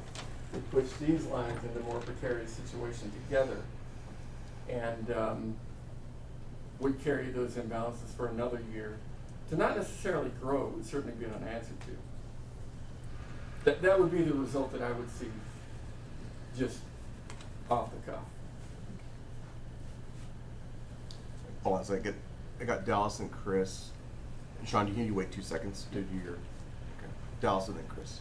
So I have to ask this question, tailing on what Kaneen said. So if we had $500,000 that we give to CADA and we gave it to the employees, how would that affect what you're doing there? Actually, that wouldn't affect the bottom line because that amount, assuming that amount stays static, that you would just simply turn into a different expense, is just that. It's just a different expense that we've already accounted for. And so it wouldn't negatively impact this relationship here. But it would More of that. then get money into the pockets of the employees, though. Oh, it certainly would. The challenge that you have is actually making that happen. Right. Because you would have more complex machinations to take on, to have that. Legal issues. Probably, which I would defer Maybe. to my friend Mr. Henley to guide you through. Chris. What I think I'm understanding from Kaneen and probably all of us, we'd like to see benefits increase, step increases increase, fix the health insurance thing, see what that looks like putting us in the red, and then look at general funded projects and then assign priorities to them. How do we balance it out then? Is that kind of what you were talking about, Kaneen? Mm-hmm. Because we don't want to go outside the general fund, because we're just dealing with that right here, but, okay, so if this is our priority, what's the sacrifice? And is it worth it? So I mean, this isn't the end game right here. We have different choices. We can say, no, we're not gonna build that, we're not gonna do something. Right. But it's a consequence, what is that? And I guess, I don't know, something we could all say what we'd like to see the employees get for benefits, all that, or is it that different? If I might provide a very brief response for council to consider in addition to what Councilman Walsh has said, the only concern I would have with that is most of your projects are funded with 1% money. And so you would have to be comfortable with the idea of taking 1% money to infuse into the operations of the city simply to support raises and benefit, you know, the medical fund rescue, if you will. And again, I don't know if that's something that I would recommend, but would certainly support and embrace if that's what you told me to do. Go ahead, Dallas. Yep. Mr. Manager, is there, you know, I get, and I was surprised when I found this out, that Cheyenne has a 6 cent. Have we ever entertained the idea of a 6 cent in Natrona County? Trying to kind of go global. Go twice. And it failed? Well, those were for special projects. That's exactly what it is for. Is that what Cheyenne's 6 That's, cents? yep. Yep. Yeah. Special project. Yeah, it's Phil. They give people a list of things they can vote on And it's only that. individually. Well, I guess could we ask them if they'd pass a 6 cent so that we had these issues taken care of for our employees and let the public decide? There's a couple of responses that I would have to that, Mr. Mayor, if I could. 2 things. Statute does allow for counties to incorporate an economic development levy to be had if the populace decides to pass that. So what that would do is that if in fact this county were to adopt that, and I'm not offering it as a recommendation, I'm just trying to give you the insight as to what's out there. That would assuage the need that we would have to provide that portion of funding through the franchise fee revenue stream that we currently use to give to Decatur. And then therefore make available for general fund operations like the rest of your franchise fees do. The second thing that I would say is, with regard to 1%, there is a question on the survey right now that says, effectively, how would you prioritize the relative importance of giving cash infusions from 1% general fund for the purpose of supporting employee benefits and costs and everything else? So we'll learn some more about that when those surveys come back, and I have no idea what that will be at this point in time. Couple things to think about on that. Bob. Thank you, Mr. Mayor. One of the things we had talked about fairly recently is the bridge over East Wyoming Boulevard. And, you know, we've got a rough estimate. We're looking at 268K, something like that. Some of the pedestrians. Plus or minus, yeah. And, you know, I see that as a really good candidate for 1% 16. And that's, you know, it would be one of those group towards the top of the list. Because it's still got some life left in it, but if we've got that money kind of built in now for FY19. And what I might suggest that would be if we'd say, okay, no, look, we're moving that out of this FY19 and saying, yeah, we want to put it on 1% 16. So that would be roughly 250K that would actually move those lines in the right direction. Technically. Technically it would, but you'd have to again be comfortable dropping 1% dollars into this scenario to fund operational costs like salaries and benefits and that. Well, I'm saying that not necessarily change anything, go back to our original scenario. That actually makes the system look better. It's 258K we don't have now. We're just saying, okay, no, we're gonna take this and it's gonna be a 1% project for sure. Right, but currently it's being accounted for in 1%. It's not being accounted for in your general fund. Okay. You see what I mean? That's the distinction I'm trying to So draw. we're not taking out of 1% 15. We are taking out 1% 15, but not the general fund. Okay, Yeah. all right. Yeah. Gotcha. Right, yeah. Just, I think I skipped you by accident. Did you have something? I thought Yeah, I just had a couple of things. You know, it would be nice to kind of tee it up for fiscal year 20 to incorporate a good percentage of a COLA to invest in our employees, but I would like to see us just getting, you know, the position of being well under budget, you know, not over budgeting, having, you know, us being in the black basically. And then when we're talking about 1 cent funds, across the state, everybody's talking about, well, what can local governments do to be self-reliant, you know, having their own ability to tax or not tax. If we had the 5th penny tax and we used it for operations, we wouldn't have to worry about, we wouldn't be here right now discussing if we can or cannot even give a raise. So that's something that you should keep in the back of your mind. When we use that 1%, that's 100% discretionary. You can use it for whatever you'd like. The only problem is we've been tying ourselves to a survey and saying this is what we're using the money for. And I think if you want a big eye-opener, the last election is the biggest eye-opener on how people weren't happy in ways that you use a survey to spend money on some of those capital projects. And to have a, you know, a mayor and a vice mayor just get elected out just like that, the voters were unhappy, and that's something that you heard when knocking on doors. If you did so, that people, by and large part, with some of those myths that the city manager put up on the board, those are the myths that are out there, and unfortunately that, you know, that has people passionate about our tax dollars. So a responsible thing to do, in my mind, is just to use 1%, if we can get that in the voters' mind too, to things that do matter. Our police department matters, our fire department matters, our employees that help this entire corporation matter. So how can we use those funds? I think a COLA is appropriate, maybe not this fiscal year, but next council will look great by passing that, because we'll be healthier, because we won't have that Hogadon and that event center right there. So hopefully we'll have a few million in surplus at that point. But I do like Chris's recommendation of removing some items if we can from the general fund. I'm not sure where that would come from, but I'd like to invest in employees, I guess, the bottom line. Good, can you?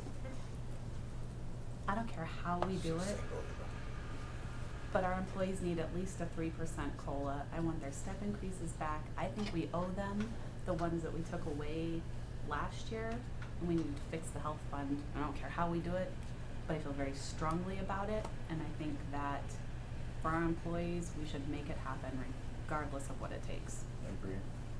So how does, I mean, if we start, What's it look like? yeah, I mean, let's start moving forward a little bit. If we look at a 3% COLA, step increase, and what else did you say, can you? COLA, steps, disability buyback. I know, that's why I told him I loved him, because I didn't want you to have a heart attack over there. That was prepping you for getting sassy over here. Yeah.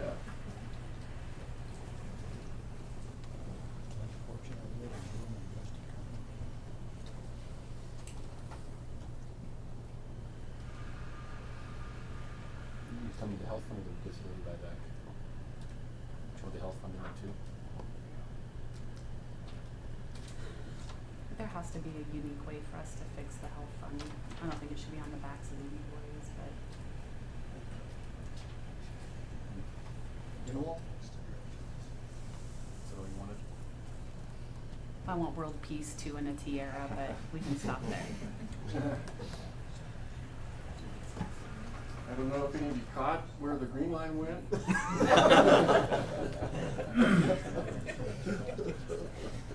and even maybe perhaps the burn rate. Go ahead, Sean. I think the 3% and the step increases would be sufficient for now. And then look at creative ways on lessening that health fund issue. Some of it's going to have to come from the employees. So, and I've seen this on the county side where our health insurance, our retirement contributions have gone up every single year, and I haven't had a raise since 2013. So, if we're going to put these on the employees, you know, they're raising their health premiums, these kind of things, they have to have something. You have to give them something. So you're suggesting, Sean, a COLA and a step increase? Yes. Is what your suggestion? Dallas. I'd like to enlarge on something Chris said, which I agreed to, and that is something I've mentioned in the last go-around, and that was prioritizing. I thought you used the word prioritizing how we spend the money in these projects. I would really like to see us do that, because I think there's money out there to do it, but you're gonna have to cut some things that I don't know whether they're quite the sacred ground Fort Casper was, but there's some sacred grounds out there, and you're gonna have to cut some of them. Maybe you guys should look at that again. And if you don't look at it, you're gonna sit here and say, we're gonna fund some of these deals that I've been arguing about all year, and you wanna give this kind of money. I don't know how your logic can allow you to give that kind of money without cutting these other projects. I just wanted the step increases in the COLA. But you gotta get the money somewhere. Right, but the step increase in the COLA isn't gonna put us below that red line. I don't think. Take that guy back out. Yeah, take that out, take that Yeah, what out, did you turn take around? that out. He was still underwater. No, keep that one out. And we're right there. And even if we just did a 2% COLA, that would put us right above.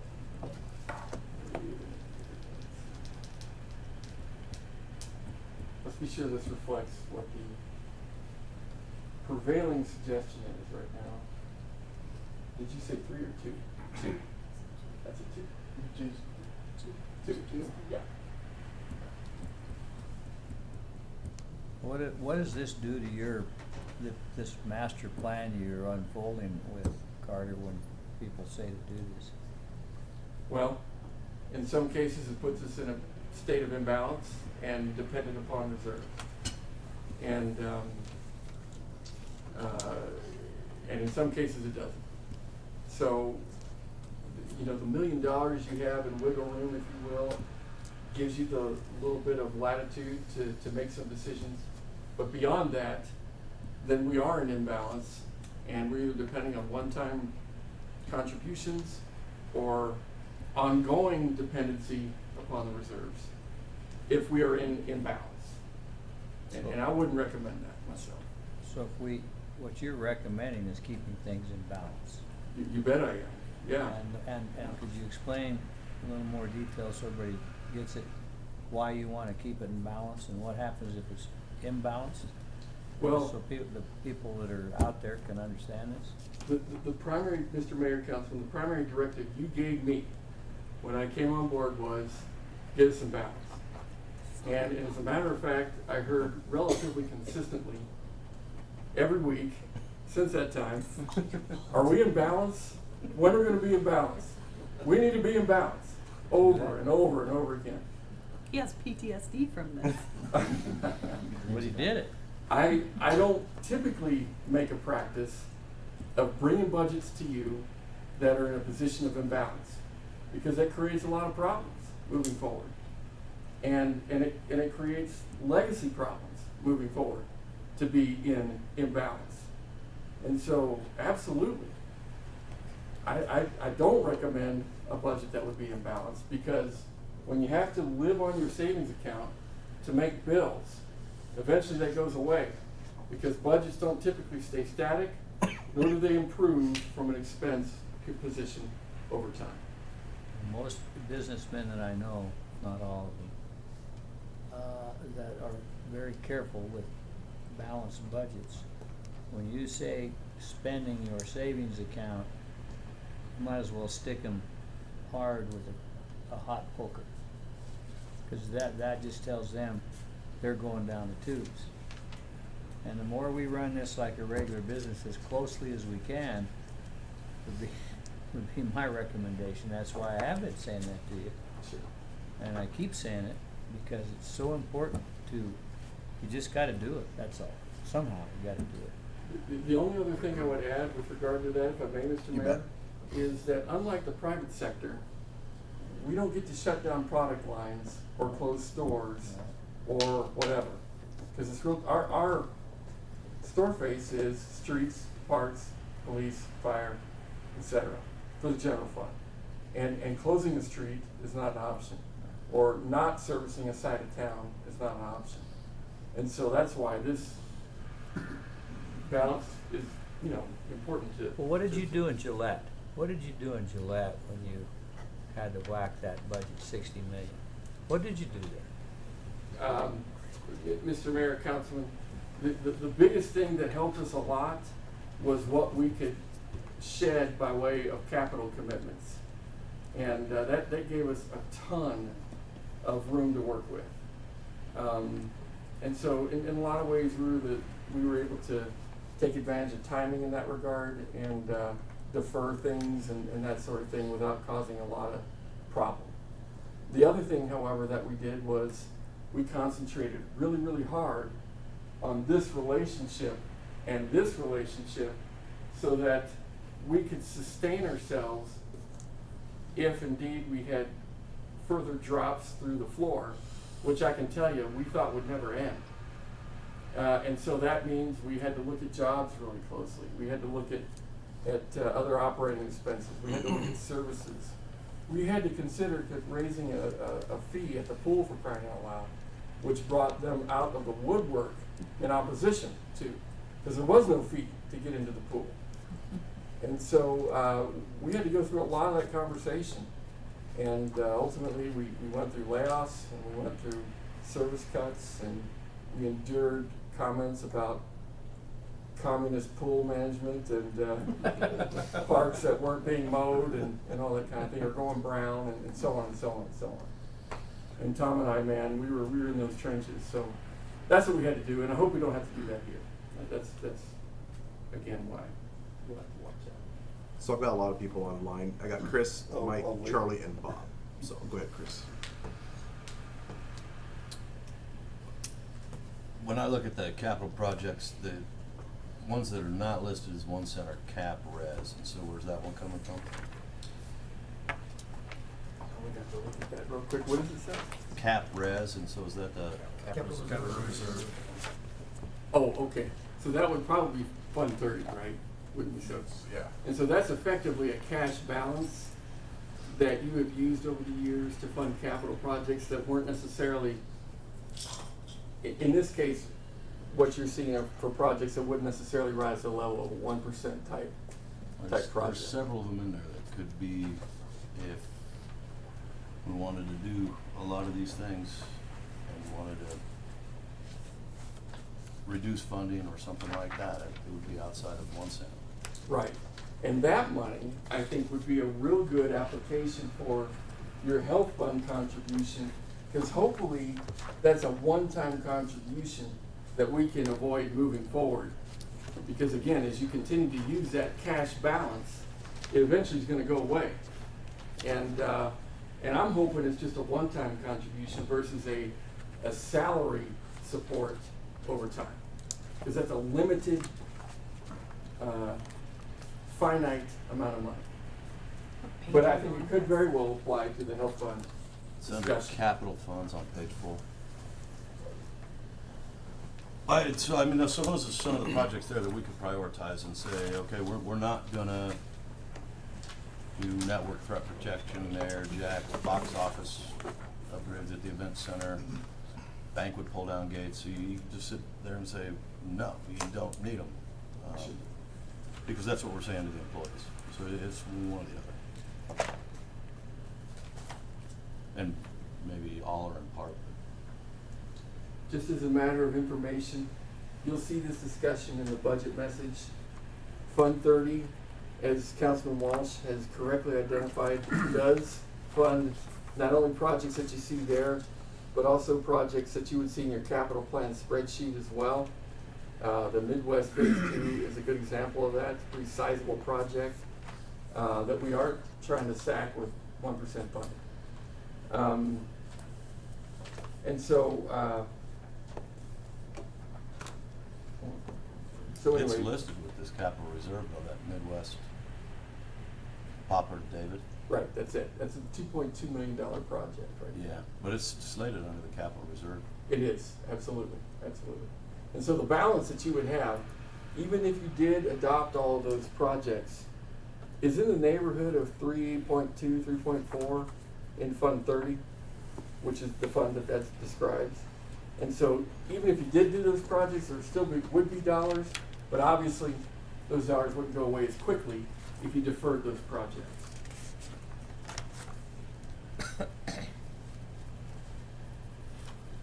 Did that answer your question? Yes. Mike. Well, Mr. Mayor and Carter, I don't like, I really don't like the idea of balancing the city budget on the backs of city employees. I think that's just a fundamentally unfair and just a horrible draconian thing to do. But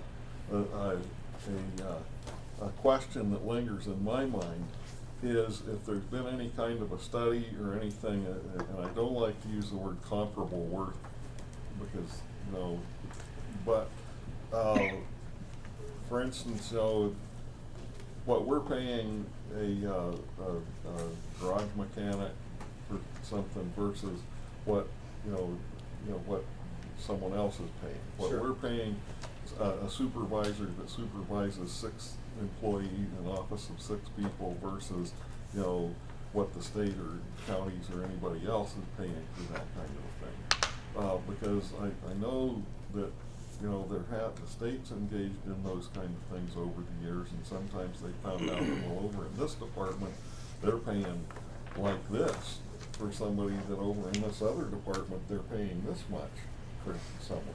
Have there been studies or, you know, what have we done about that kind of thing? Councilman, Mr. Mayor, to me that sounds like a class and comp kind of study where you're evaluating what you pay all of your positions when they're loaded with benefits and everything else, comparable to other cities of similar influence and that kind of thing. The closest that I'm aware of, and Tracy, you can certainly correct me, is with regard to a study we did back in 12 that came out with recommendations for primarily public safety to get their positions consistent with competing communities, if you will. Beyond that, Tracy, I'm not aware of another class and comp study that may have taken place in recent years. Is that fair to say? Citywide, that's what we want. That was the last time. Okay, okay. So it's been some time. Yeah, okay. Yeah. Sure. So Carter, you're recommending that we hire the 2 school resource officers, but you haven't talked about any other changes in terms of personnel. A lot of changes over the past 3 years as we've gone through this whole thing. And the last number that I remember hearing is that we're basically trying to do all that we did before with 70 fewer employees. Is that still about the number? I'd say that's a fair statement, Mr. Mayor and Council. Now VH, he conducted what he called a stress test. When someone left, he would just not fill it to see what happened. Did somebody pick up the slack? Did job descriptions get changed? You know, could the city survive without that? And I think sometimes he found out the answer was no, and sometimes he found out the answer was yes. What's your assessment of where we stand? I mean, do we have the right I mean, if we just put the compensation package aside, do we have the right number of employees to do all the things that we need to do? Because you're not really recommending, as I hear it, any changes in terms of the number of personnel in various departments. Councilman Powell, thank you for asking that question. Mr. Mayor, if I may, in your budget message, we have some discussion in that regard, and I'd like to turn to it just to be sure I don't misquote what information might be in there. On page 10, we offer the following, starting page 10, for your consideration, and by the way, is accounted for in the budget in its proposed state. We are suggesting 2 additional police officers, again, to help support the SRO program. We are suggesting an additional records division supervisor, as well as increasing the part-time clerk there to a full-time position. And that's probably more consistent with the CPSM study and their recommendations. We're also suggesting increasing the police department by 1 sergeant, which would be in charge of some of the tactical special response efforts. I think you used to call it OST here, or still do, right? The OST function. And so that sergeant would be a new position as well. Furthermore, we're suggesting a regional water plant operator, which, as you know, those services, or I should say those costs, are fully refunded to the city through the regional water relationship that we have with our partner communities around the area. So I would suggest that's probably a good feel for where we're seeing some of the stressors rise to the surface. We have others, however. The fire department came forward with an inspector that they requested. And they did give me an abeyance until next year to bring that request to you in formal fashion. We have some positions that we're shedding, even.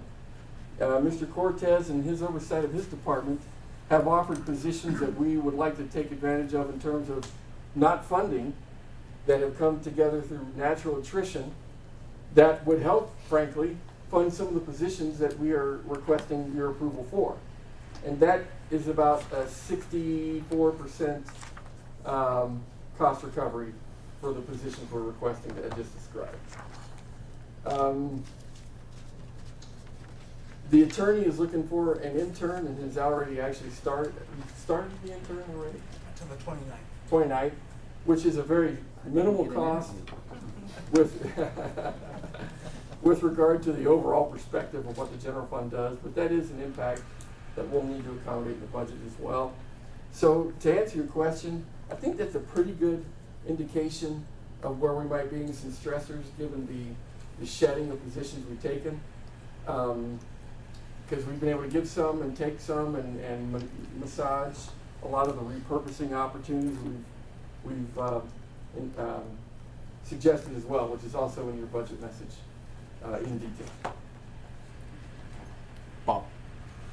Yeah, philosophically, it's a little different, and I must admit, I come from an industry background. But typically in many of the organizations I worked with, your COLA was based simply on a COLA. And then on top of that, plus or minus was a merit. And I look at the step increase as being kind of a built-in COLA. You get more money because you're here another year. And so I guess what I'd like to, at least people to consider is, okay, go ahead and do a COLA if you choose to, but the step increase, I don't think you should just get, you need more productivity. I mean, that's the way industry works. Industry sees people get more productive and they get paid more. But they don't get paid more simply by being on the job another year. And I know that sounds cruel to those of you who don't work in industry, but that is the way it works in private industry. So a lot of companies actually divide, you know, they give you a budget for raises for a year. Say, okay, here is your 2.3% COLA for fiscal year whatever. And then above that, you have merit. And I guess that's just, it's a different model than what we use, but it's pretty consistent with the way the world works, with the exception of government. It's called you get to eat what you kill. Bingo. Basically, that's it. I mean, that's the method. Yeah, it's. Jesse. Thank you. I just have a concern that we're not, moving towards our resolution that we passed, I think last December or maybe November, of having 120 days in reserve. So we're at 102, and then we're floating the idea of maybe, not putting any more money in the reserves. So it's just interesting that we did pass a resolution to have that type of funding in our bank, and we're maybe moving away from that. So my only concern is trying to give a COLA or provide the manager to provide step increases on a year. Maybe we shouldn't be doing it. And the health insurance last year for fiscal year 18, we took on 14% of the cost. Historically, if you were able to bring up that graph, every time that we had to pay more, the employee paid more. And that wasn't done last year. Now, moving into this year, we're paying 10% more, we're passing that 10% on. So there's that missing 14% in there. So it's something to keep in mind. We're still paying more on top of giving out more to more employees. So I would just like to caution council in that regard. Chris and then Sean. I think Jesse's right, and let's start seeing how we can make those things happen reasonably. What if we did a 2% COLA? We are doing a 10% employee raise on health insurance, right? Mr. Mayor, Councilman, unless you direct us otherwise, that is the It's set up assumption. that way now. Right, yeah. Okay.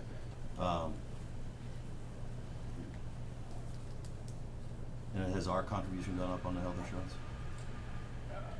It would go up by a similar 10%, but I'm also suggesting that we will probably need a cash infusion Or 450? independent of those rate increases, yeah. 450 is kind of the starting point. Well, let's see what 2% COLA does and 450 in the insurance. And, I don't know, is there a percentage we need to put towards the reserve, Jesse, that you think, to start making that climb to that 120? Not all at once. I filled that to the city manager, but if we could start putting more money into reserves, you know, we could at least stay true to what we have in mind for 120 days if we did pass a resolution. So what do we got here, Tom? What's this one looking like? And I can't read them back. I don't know what's been put in. It's 2% COLA and then the 450. Right at the balance. So the COLA and the 450 puts it right there. Just about it. That's a pretty, that's pretty much in harmony with what you have left to work with. Provided we don't defund something. Defund something or add to the mix Right. from expense standpoint, yeah, that's right. Charlotte, do you have something you wanted to say? That I know Charlie was gonna. Yeah, how many officers are we down total? 13? 14. See, well, my concern is if we don't do a step increase, or we don't do a COLA, or have some kind of retention tool, how do you expect to hire 2 more school resource officers? I We've mean, already got an incentive program. yeah, we have an incentive program to recruit, but not to retain. So you can recruit all you want, and on the back end, they're all leaving. That's what I'm seeing happening at the county even. We have such a young department even at the county, because all the older guys are leaving because they're not getting anything to incentivize them to stay. They're going to other departments that pay more, finding things in the private sector. We can get new people, but you know, we hire 1 or 2 new people, and then 2 and 3 retire or go somewhere else. So you're never. We need something to retain people there. Charlie. So when you have a guy that's been there for 2 years, you know, started on a starting pay scale, you know, the starting person makes, been there for 2 years, is still making what the new guy's making. Matter of fact, the new guy's making more than they are because they're getting sign-on bonuses. So you see all the new people coming in, making more money than you are, and you've been there longer. So we get healthy as an organization, get lean and mean, then start investing into our employees that are still here and continue to do so thereafter. I think Carter wants to make a go ahead, comment. Carter. Well, I don't want to. No, I'm done. Yeah. Mr. Mayor, Councilman, I think that's a very reasonable point. It doesn't make sense for an organization as sophisticated as ours to not have a means by which people can reasonably expect to depend upon, if you will, aside from cataclysmic budgetary times, to get through their wage band. From a philosophical standpoint, I don't think it makes sense to leave that question unanswered in perpetuity at all. I'm in agreement with you. What I would suggest, however, is probably more along the lines of what Councilman Hopkins is suggesting, by way of incorporating a performance plan that would incentivize hustle and merit to earn your way through that band. Particularly when we're asking our employees to do more with less. I think it just exacerbates the need to reward those who are able to accommodate that type of a work burden, if you will, and those who are not willing to do that. And unfortunately, we do have that disparity in this organization, and you probably always will. So in my estimation, I would like the time to put that plan together. We have been looking into it. We're just not to that point yet of being able to offer a proposal in that regard, so that we can provide for people who are willing to earn that type of advancement through their pay band in a means that is consistent with the work that they're willing to do. And in my estimation, the allowance of people to just simply show up and be paid year after year when they're working next to an individual who may be putting forth a lot of hustle and a lot of effort to do the best that they can, is not being recognized right now. So that's what I would ask the council to consider when evaluating options of this nature. Trevor. Well, it's not a huge amount of money, but let's also remember that the school district did publicly state their willingness to share the cost of the SROs, which would cut that amount in half.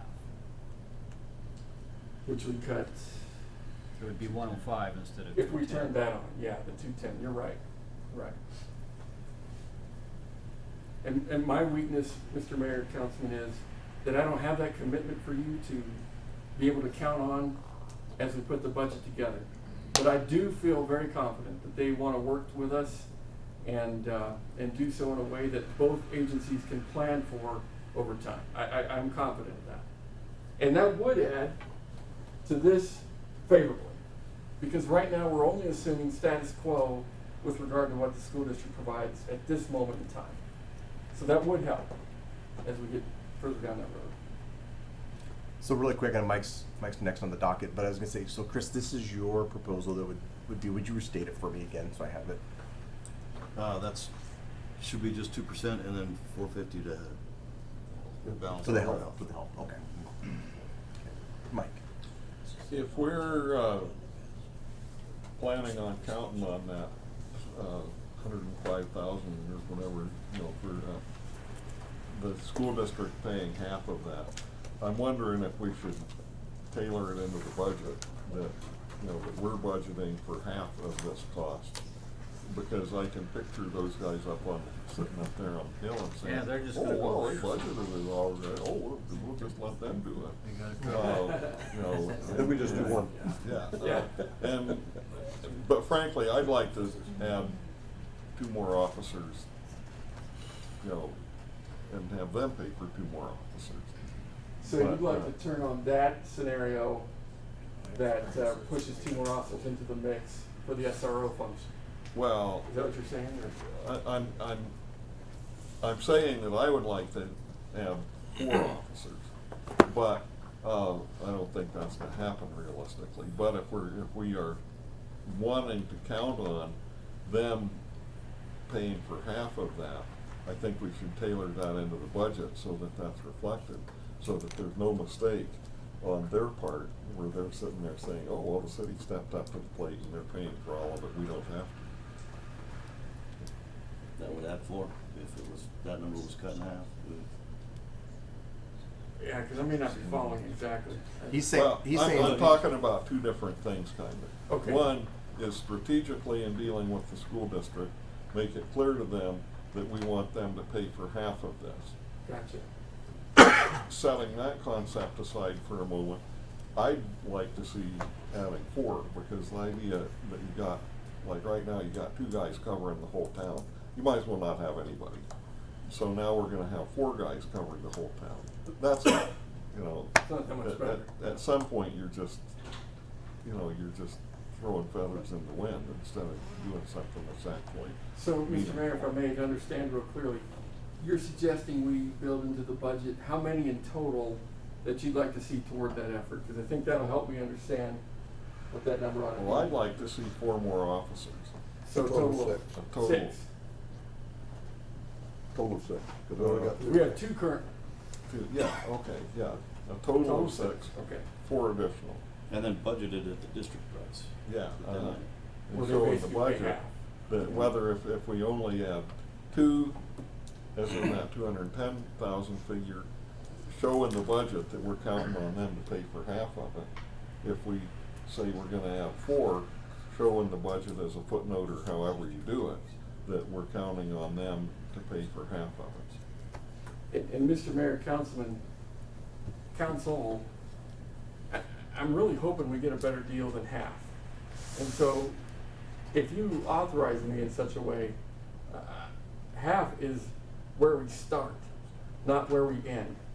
And so, not only do you have half of the officer cost, you've also got the added capital that you need to consider, because we do a 1-to-1 program here. And those guys aren't as effective in a department with a one-to-one program if they don't have a car. So I'd really like the opportunity to, start with that, but get a better deal if I can. Get the best deal. And hopefully we don't need to print all that business, that inside baseball. But frankly, that's what I'd like to do between us girls. So let's not limit ourselves to that, but in the same token, if you want to tell me we need 4 in the first fiscal year, to me that's a marching order that I'll try to negotiate. 4 in addition to the 2. Correct. Yeah. Canadian and then Jesse. You guys are wasting your time trying to add positions. Nobody wants to work here as a police officer. Why would you want to come work in a place that you can't get a pay raise? They haven't had COLAs forever. Our health insurance probably sucks. I can guarantee you guys have a countdown going on because you can't wait to get the hell out of here. Let's face it, it's not a fun job. I don't know who wants to work here. I don't give a crap about 120 days. Go tell Jake Carlson that. Like, let's fix our employees and make it right, and then figure out how to fix the rest. But nobody's gonna work here, so who cares how many positions we add, because they're not coming. It's not the build it, they'll come thing. That isn't it's not happening here. Sorry, I'm very passionate about this. I thought they were coming. I thought our. Oh, We yeah, have a 30 huge fundamental applicants. problem. Oh. 25. How many of those guys are gonna get washed out when they do the background check? 75%. Yep. How many? The 75% by the time that comes to 100. 75% will be washed Is out. that high? And it takes a year to get them, and from application time until when they're actually on, and there's 10% attrition no matter what the nature of the beast is. So anything outside of that will increase it. We've had groups of 10 to 15 people apply at the sheriff's office and hire one. And it's not a guarantee they're going to make it through the academy or their FTO either. So. So Canadian makes a very, very valid point. So then how do we then, what do we do then to fix, what does that formula look like that we want to fix it then? Give them their COLA Everyone. and their step increases back. I like the idea of letting the city manager continue on the path of realizing the problem of not allowing step increases and having it on a performance evaluation where you are giving a raise to those that are exceeding your expectations. So we amend budgets from time to time, perhaps funding the health fund, and then letting the city manager come to us and say, hey, look, here's the budget, here's the performance plan on how I'm going to allow my department heads to give their employees a raise. And then at that point, you have an incentive of, hey, if you're working for the city, you're doing the best that you can, you're going to get a raise. I think that helps right there. I got Chris and then Dallas. Problem with the pay for performance is it's a great concept. I don't see it working. It never does, because you get paid for performance, that means you get demoted for bad performance. You can just get a raise based on an evaluation. You demote somebody's pay, it triggers a whole nother mechanism. It's hearings and all that kind of stuff. It doesn't work. So if I work really hard for 3 years and get stepped out of performance, I'm done. I don't have to work hard anymore. Unless somebody's gonna come after me to knock me down in pay, but it just typically doesn't happen that easy. So if you don't want step increases where somebody's just gaining pay to live, and you can view that a couple different ways, is basically a 5-year probationary period while you're going through it until you reach what you anticipated when you started as your top pay. Change the pay structure.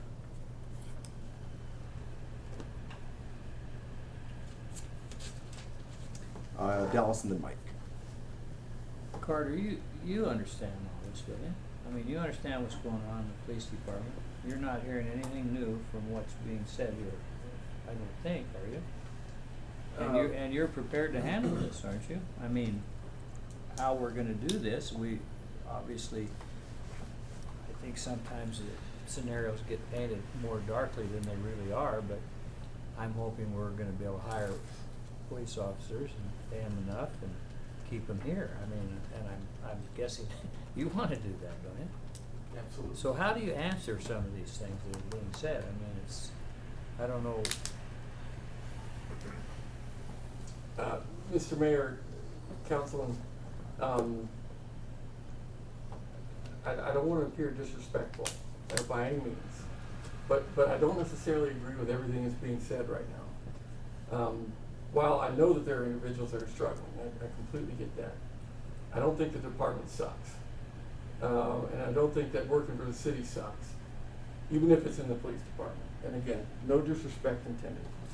Furthermore, I have seen performance plans work well.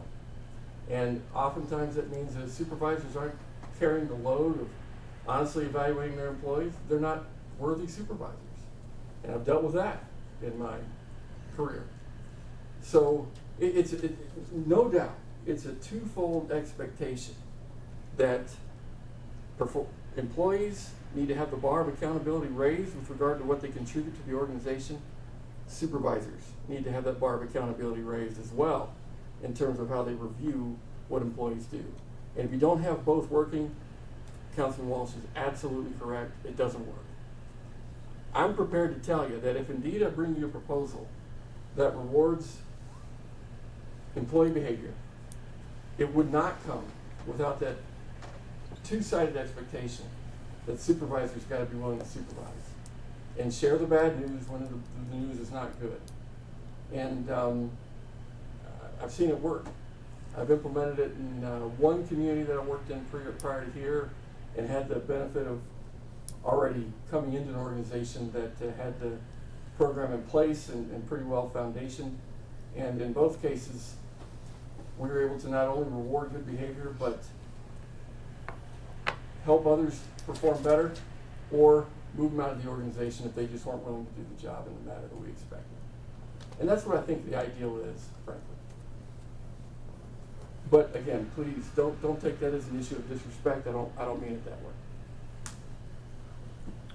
Mike and then Charlie. My points have been answered. Okay. Charlie. So Carter, one way to do that would be to take the step increases out and leave that dollar amount in and call it merit pay fund or discretionary, something that you would basically have control over as city manager as you saw fit. Mr. Mayor and Councilman, that's certainly a means of doing that, but I can assure you that I would not move forward with a plan that you didn't approve. And so it wouldn't be just a discretionary pot of money that I would decide to dole out to whomever without criteria in place that, you know, a reasoned and well thought out plan wouldn't accommodate. That, again, you would approve.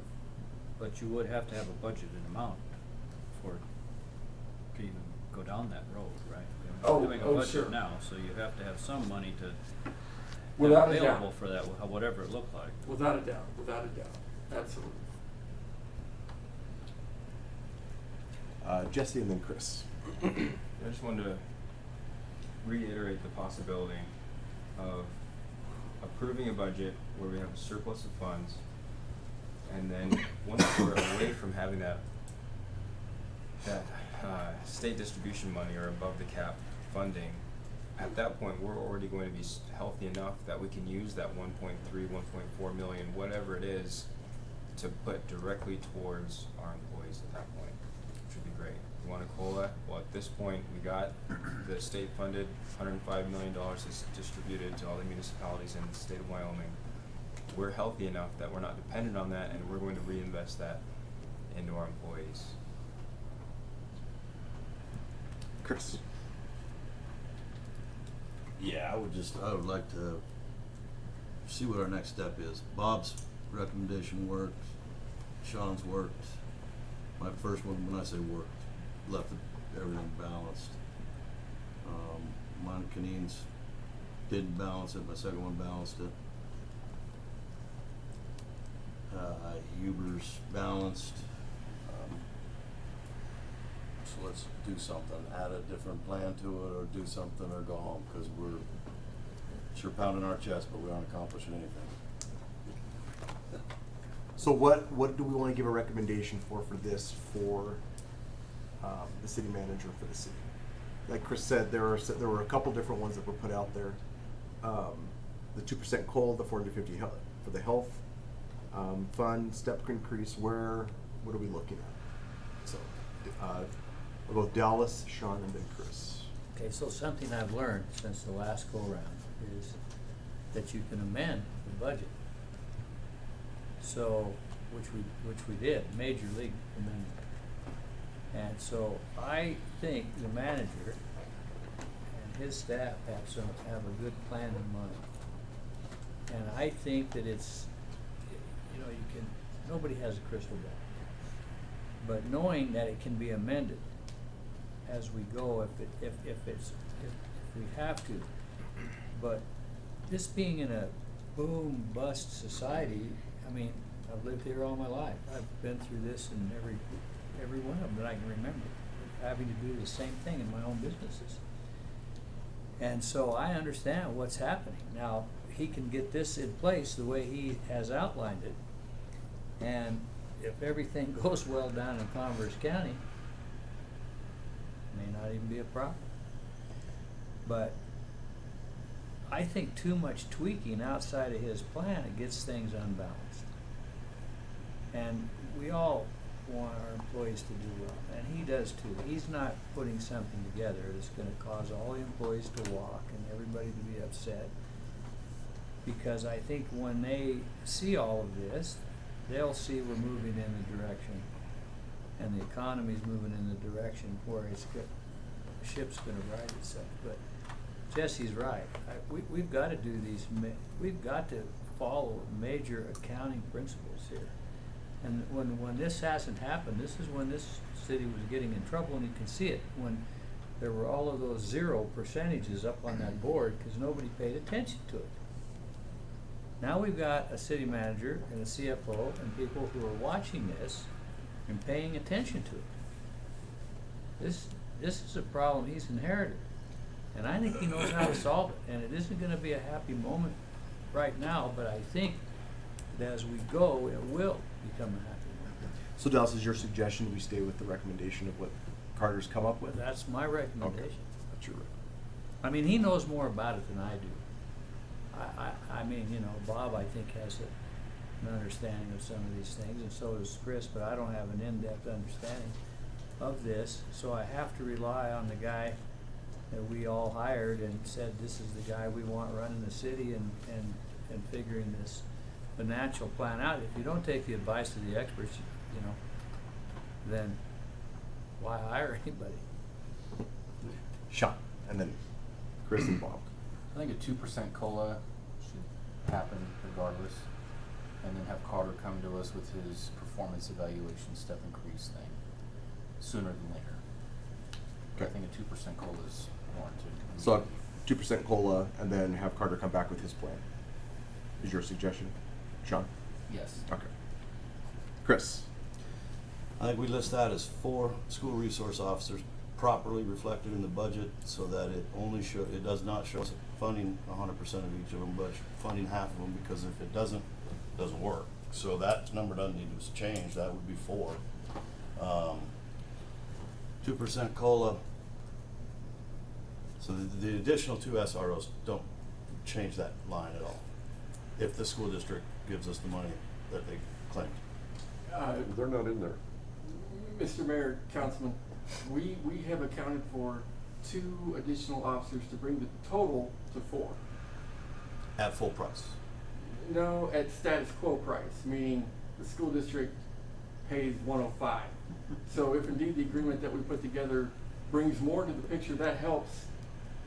So is that reflected on that number on there then? Or are you reflecting full price cost and then it'll see it decrease? Yeah, anything that we get above and beyond the current 105 would positively impact these numbers here that you're working with. And so if we put in the 210, to me that says we'd be getting 210,000 more. Do I have that right, Tom? Right. So our Our actual price is 105 for 2 officers if the school district contributes as the Status quo. status quo. So Right. that 210 is representative of 4 officers with their 105, contribution. okay, gotcha. You see what I'm saying? I do. So I that do. doesn't need to change, because if we don't get that contribution, we just don't fill those spots. Exactly, you Change that need to to turn 4 that on off. left. Yeah, that has to be turned on. He's Change gotta that, turn it on. change Yeah, that that 2 puts to us- 4. Yeah, change negative. the 2 to 4. Well, but it can't calculate that same number. Right, because what you're saying Oh, I is, see what you're saying. What I'm saying is the number that we'll actually pay for 2 officers is half of the 210. oh, okay, okay. Because the school's gonna give us the other half. Right. Well, it's not what we're Does that seeing. include a car? 210. Yes, yes. I don't know if it will or not. No. Yeah, 210 will cover 4 at half price. That's if on the the school salary district. basis, right, yeah. So it wouldn't include cars in this scenario.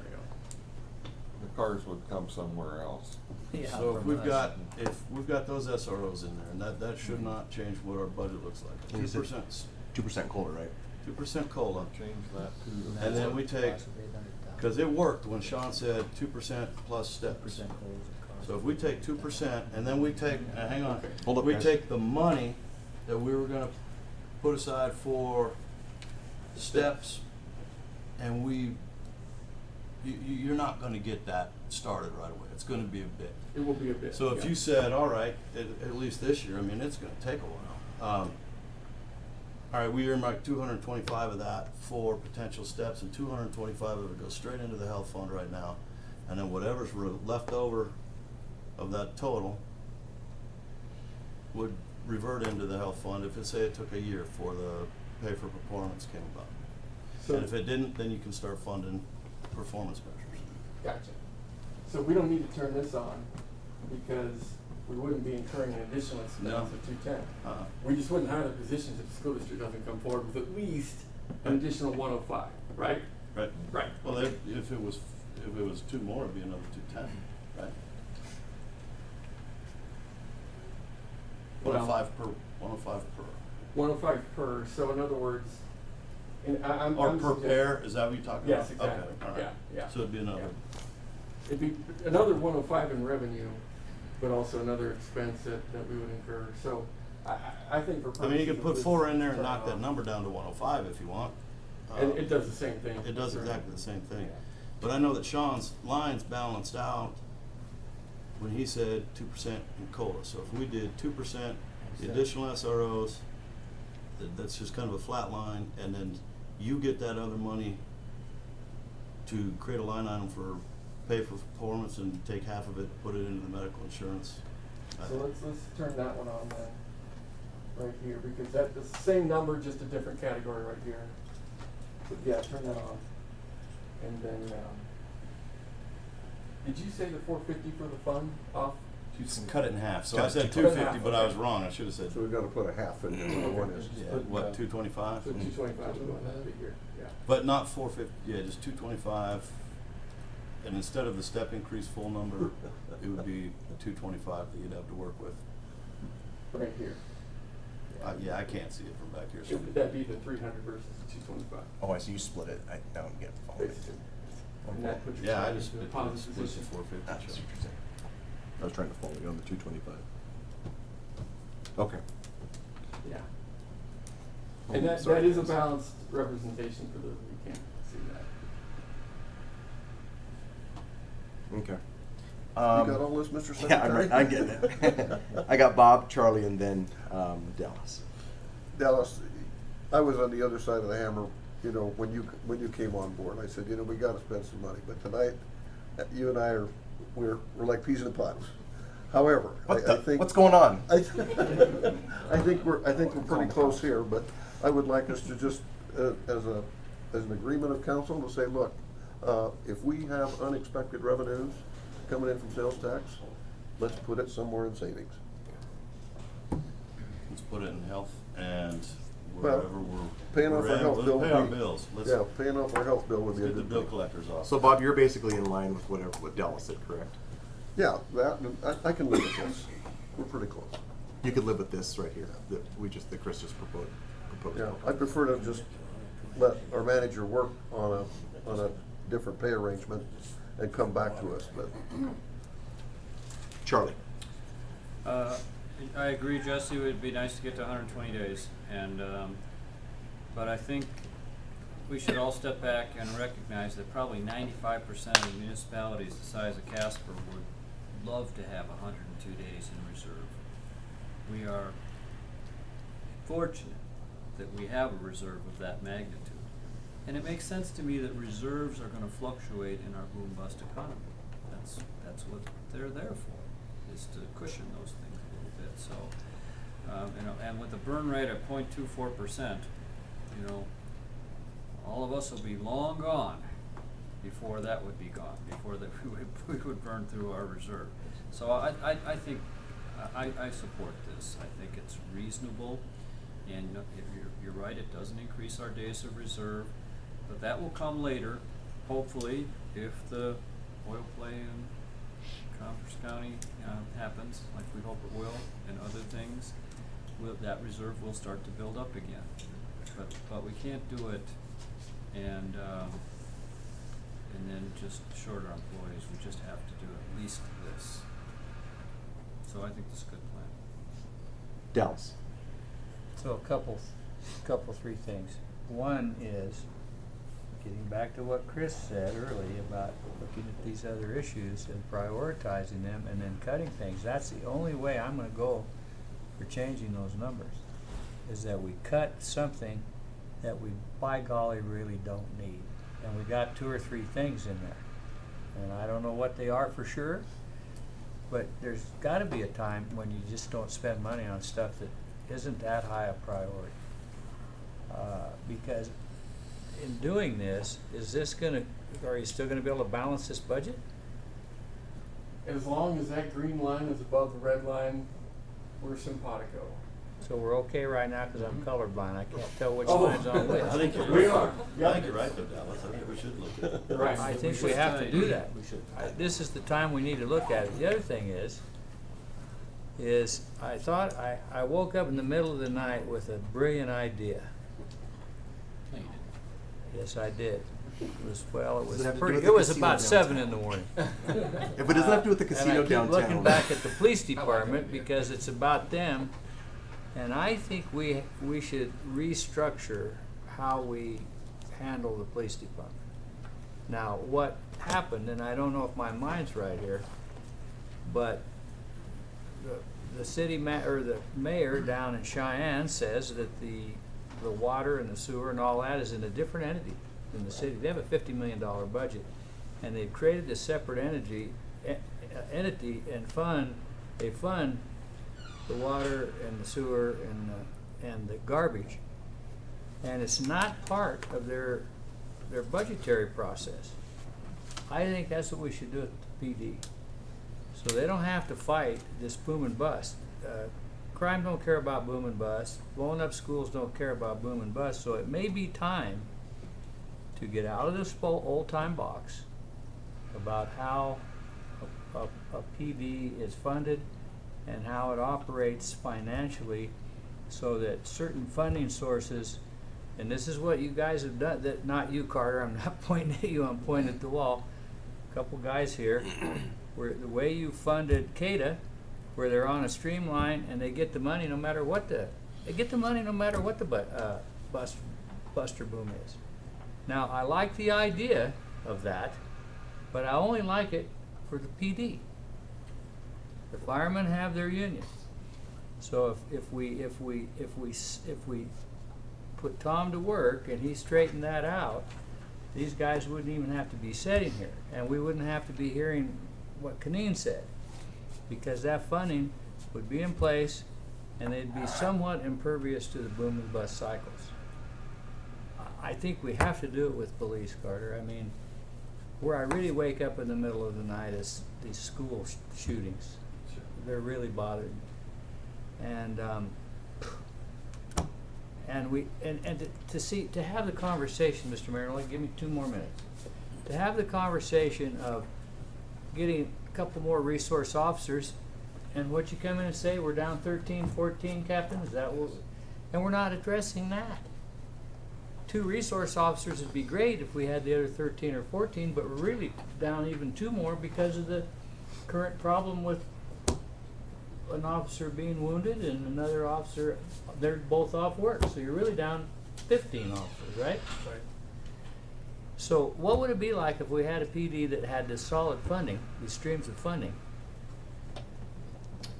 Think about it. Just think about it. I know it's a change. It's a monumental change. You can't do it tonight. But I think that, Carter, your life would be a lot smoother when you're starting to balance these budgets if this issue wasn't always haunting us in a boom and bust cycle. It shouldn't be one of the things subject to a boom and bust cycle. So I say give them the treatment we're giving CADA, because that's what they're getting. They got a stream of money coming in, and they get it, and we don't even sit around and talk about boom It's and a bust. franchise fee. Yes, Paid it for- is. Paid for by the people. Well, it's a That's tax why- that you right. voted It is, against, I by did. the way. Yeah, I know. So I would rather. That's why it's guaranteed. Yeah, well, I know why it's guaranteed. I'd rather take that little connection and plug it into the police department and do it that way. That's my thought. Jesse, and then we can start wrapping it up. So 'cause we have another day tomorrow to go over some other things and with the smaller portions of it. But let's go with Jesse, and then we can kind of look and see how we want to give direction to Carter. I just want to mention, I'll only support additional SROs and putting money into the healthcare fund, and that's pretty much where I'd stop. Now, if we are able to hash it out later in future work sessions, once we either are there in June or we're there in November for the amended budget, at that point, I'd be happy to say, all right, well, you know, here's the step increases that we're going to put forth, or perhaps here's the COLA that we might instate. But as it stands now, I can't support that. Yes, we are fortunate to have 102 days in reserves. This council had a long-standing 160, 170 days, and then this council went on to spend a record amount of money, and it's a spending problem. It's not so much, you know, having reserves or the tax allocations that we're getting.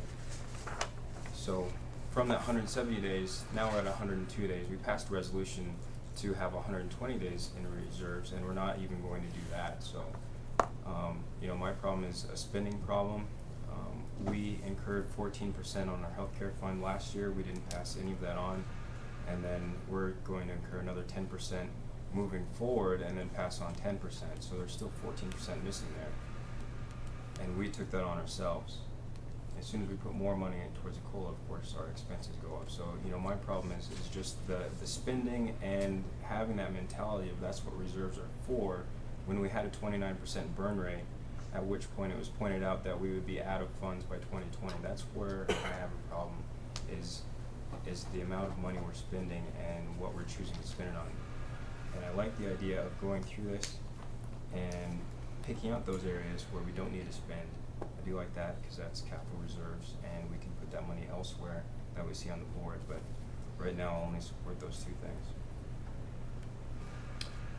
Okay, so there's a couple different ones. I know Dallas and Bob had said, and I think we need to do thumbs up to see if we can give direction to Carter at this portion here. I heard Bob and Dallas say, pretty much leave status quo the way as is. Is there support for that? That was the original budget. The original budget, I'm The sorry. original budget, as proposed. As proposed, without these So recommendations. meaning that this would go away right here, right? Yes, Those yeah. are all Your zeros. original. The original budget, those were all zeros. Right. I should go for that. Okay, that didn't work. Okay. I had Sean's proposal of 2% COLA, and then have Carter come back with a plan for the step increase. How is that different than this? We wouldn't put money in the health fund. So Chris's proposal is the SROs, 2% COLA, step increase, 225 in the health fund and 225 in step. Did you add that up, Mr. Mayor? How much is that we're talking? For what? Putting in this budget that they're 450. recommending. 450. What Chris I just split did is that he just health split fund. the health fund and the step increase. This essentially spends everything we have to spend. And still be in a position of balance. Yeah. Right. Yeah. So let me go back to see if anybody supported Sean's 2% increase in Mine Carter's. means the bigger gap. Mine was, I like it. That was Sean's, just 2% COLA and then Carter's plan. Chris's, you have 4 SROs, 2% COLA, 225 in the health fund and 225 in the STEP. Well, I was voting on the SROs. I want that. You're not gonna get them if you don't. But, Mr. Mayor, I just want you to know, I'm confused as where this money's coming from. He came in with a recommendation it's been changed more than just modestly, and I really would like to have him explain this as to what he thinks, how that's gonna I'll be affect doing this whatever overall gives the picture. employees the most. What are the employees? Okay. Yeah, because I'm one of those council members that spends a lot. Okay. Thanks, Kenny. So we've got, we have five votes for the step for Chris's proposal. Carter, do you want to explain a little bit to Dallas, just really quick, so we can kind of wrap it up that way? Please unconfuse me. No Only if problem. we get paid tonight. The reason that you can adopt this proposal without putting the budget, out of balance is because you basically had $1 million of excess revenue, if you will, that allowed for some wiggle room with regard to decisions that could be funded, such as these. So in other words, we came to you with a budget proposal that had a gap between the green and the red, and effectively by incorporating these, you did away with the gap, which was the surplus available to you, and you brought those two closer to harmony without revenue falling beneath expenses, where you'd be imbalanced. But I think the opportunity too, Dallas, and I think we're kind of saying it as a side note, is that are there things there where we could cut somewhere?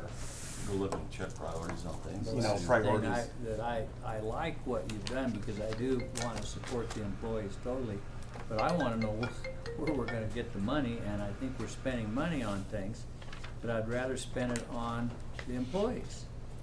I mean, that's my basic feeling, but I just don't feel like I'm getting anywhere with that until he gets the rest of this done. Yeah, I think. We'll start tomorrow. I think tomorrow, you guys and Carter, this is part of our budget process. I think tomorrow, Dallas, we can have a little bit more of the intricacy Absolutely. conversation with that and what we want to do. So I would encourage you guys, if you want to look through priorities of what you think that you'd like to, that you can propose to Carter tomorrow, and that for the council, then I think you should do that. Well, and we know that capital projects that are non-1 cent funded would make an impact. General fund stuff, of course, would make an impact. When you look at that, you're right, it's mostly personnel costs, except our travel and training budget could be donated to somebody. What else is what else would benefit the general fund if we cut? I guess is the question. Is that about it? That's about it. I mean, you could look at materials and supplies, which is a much smaller fraction of the overall expense category. And beyond that, we're talking people, Yeah, so I mean, I think it's the capital projects. You gonna be talking about cuts tomorrow? We can talk about whatever ideas with regard to cuts you'd like, but at this point in time, I want it to be clear, you're in a position of balance. I don't think we need to incorporate cuts beyond looking at capital that might help the health fund or, Or the reserve. Or reserve, yeah, you bet, you bet, exactly. Well, or unless if there are things that we sit there and say, well, wait a minute, we don't wanna spend money on Sure. that project or that project. And that would give you Yeah. more expense room, yeah. You bet. Bob had a quick comment, and then Yeah, we can just, wrap up. Carter, after, spending some time on the budget and looking through the budget memo, I just want to thank you and your staff. It's a very good job. We've come a long ways in the time you've been here, and I think it's done very good. The only thing I really want to question, we've got a new city attorney, and he wants $6,000 for carpet. Hammer 'em. Sorry, John. When he rented from me, he wanted new carpet too. Thank you, everybody. Thanks, Great everyone. discussion tonight. I really appreciate it. Great discussion. I don't know, I said get it to me. I have to leave about this time tomorrow.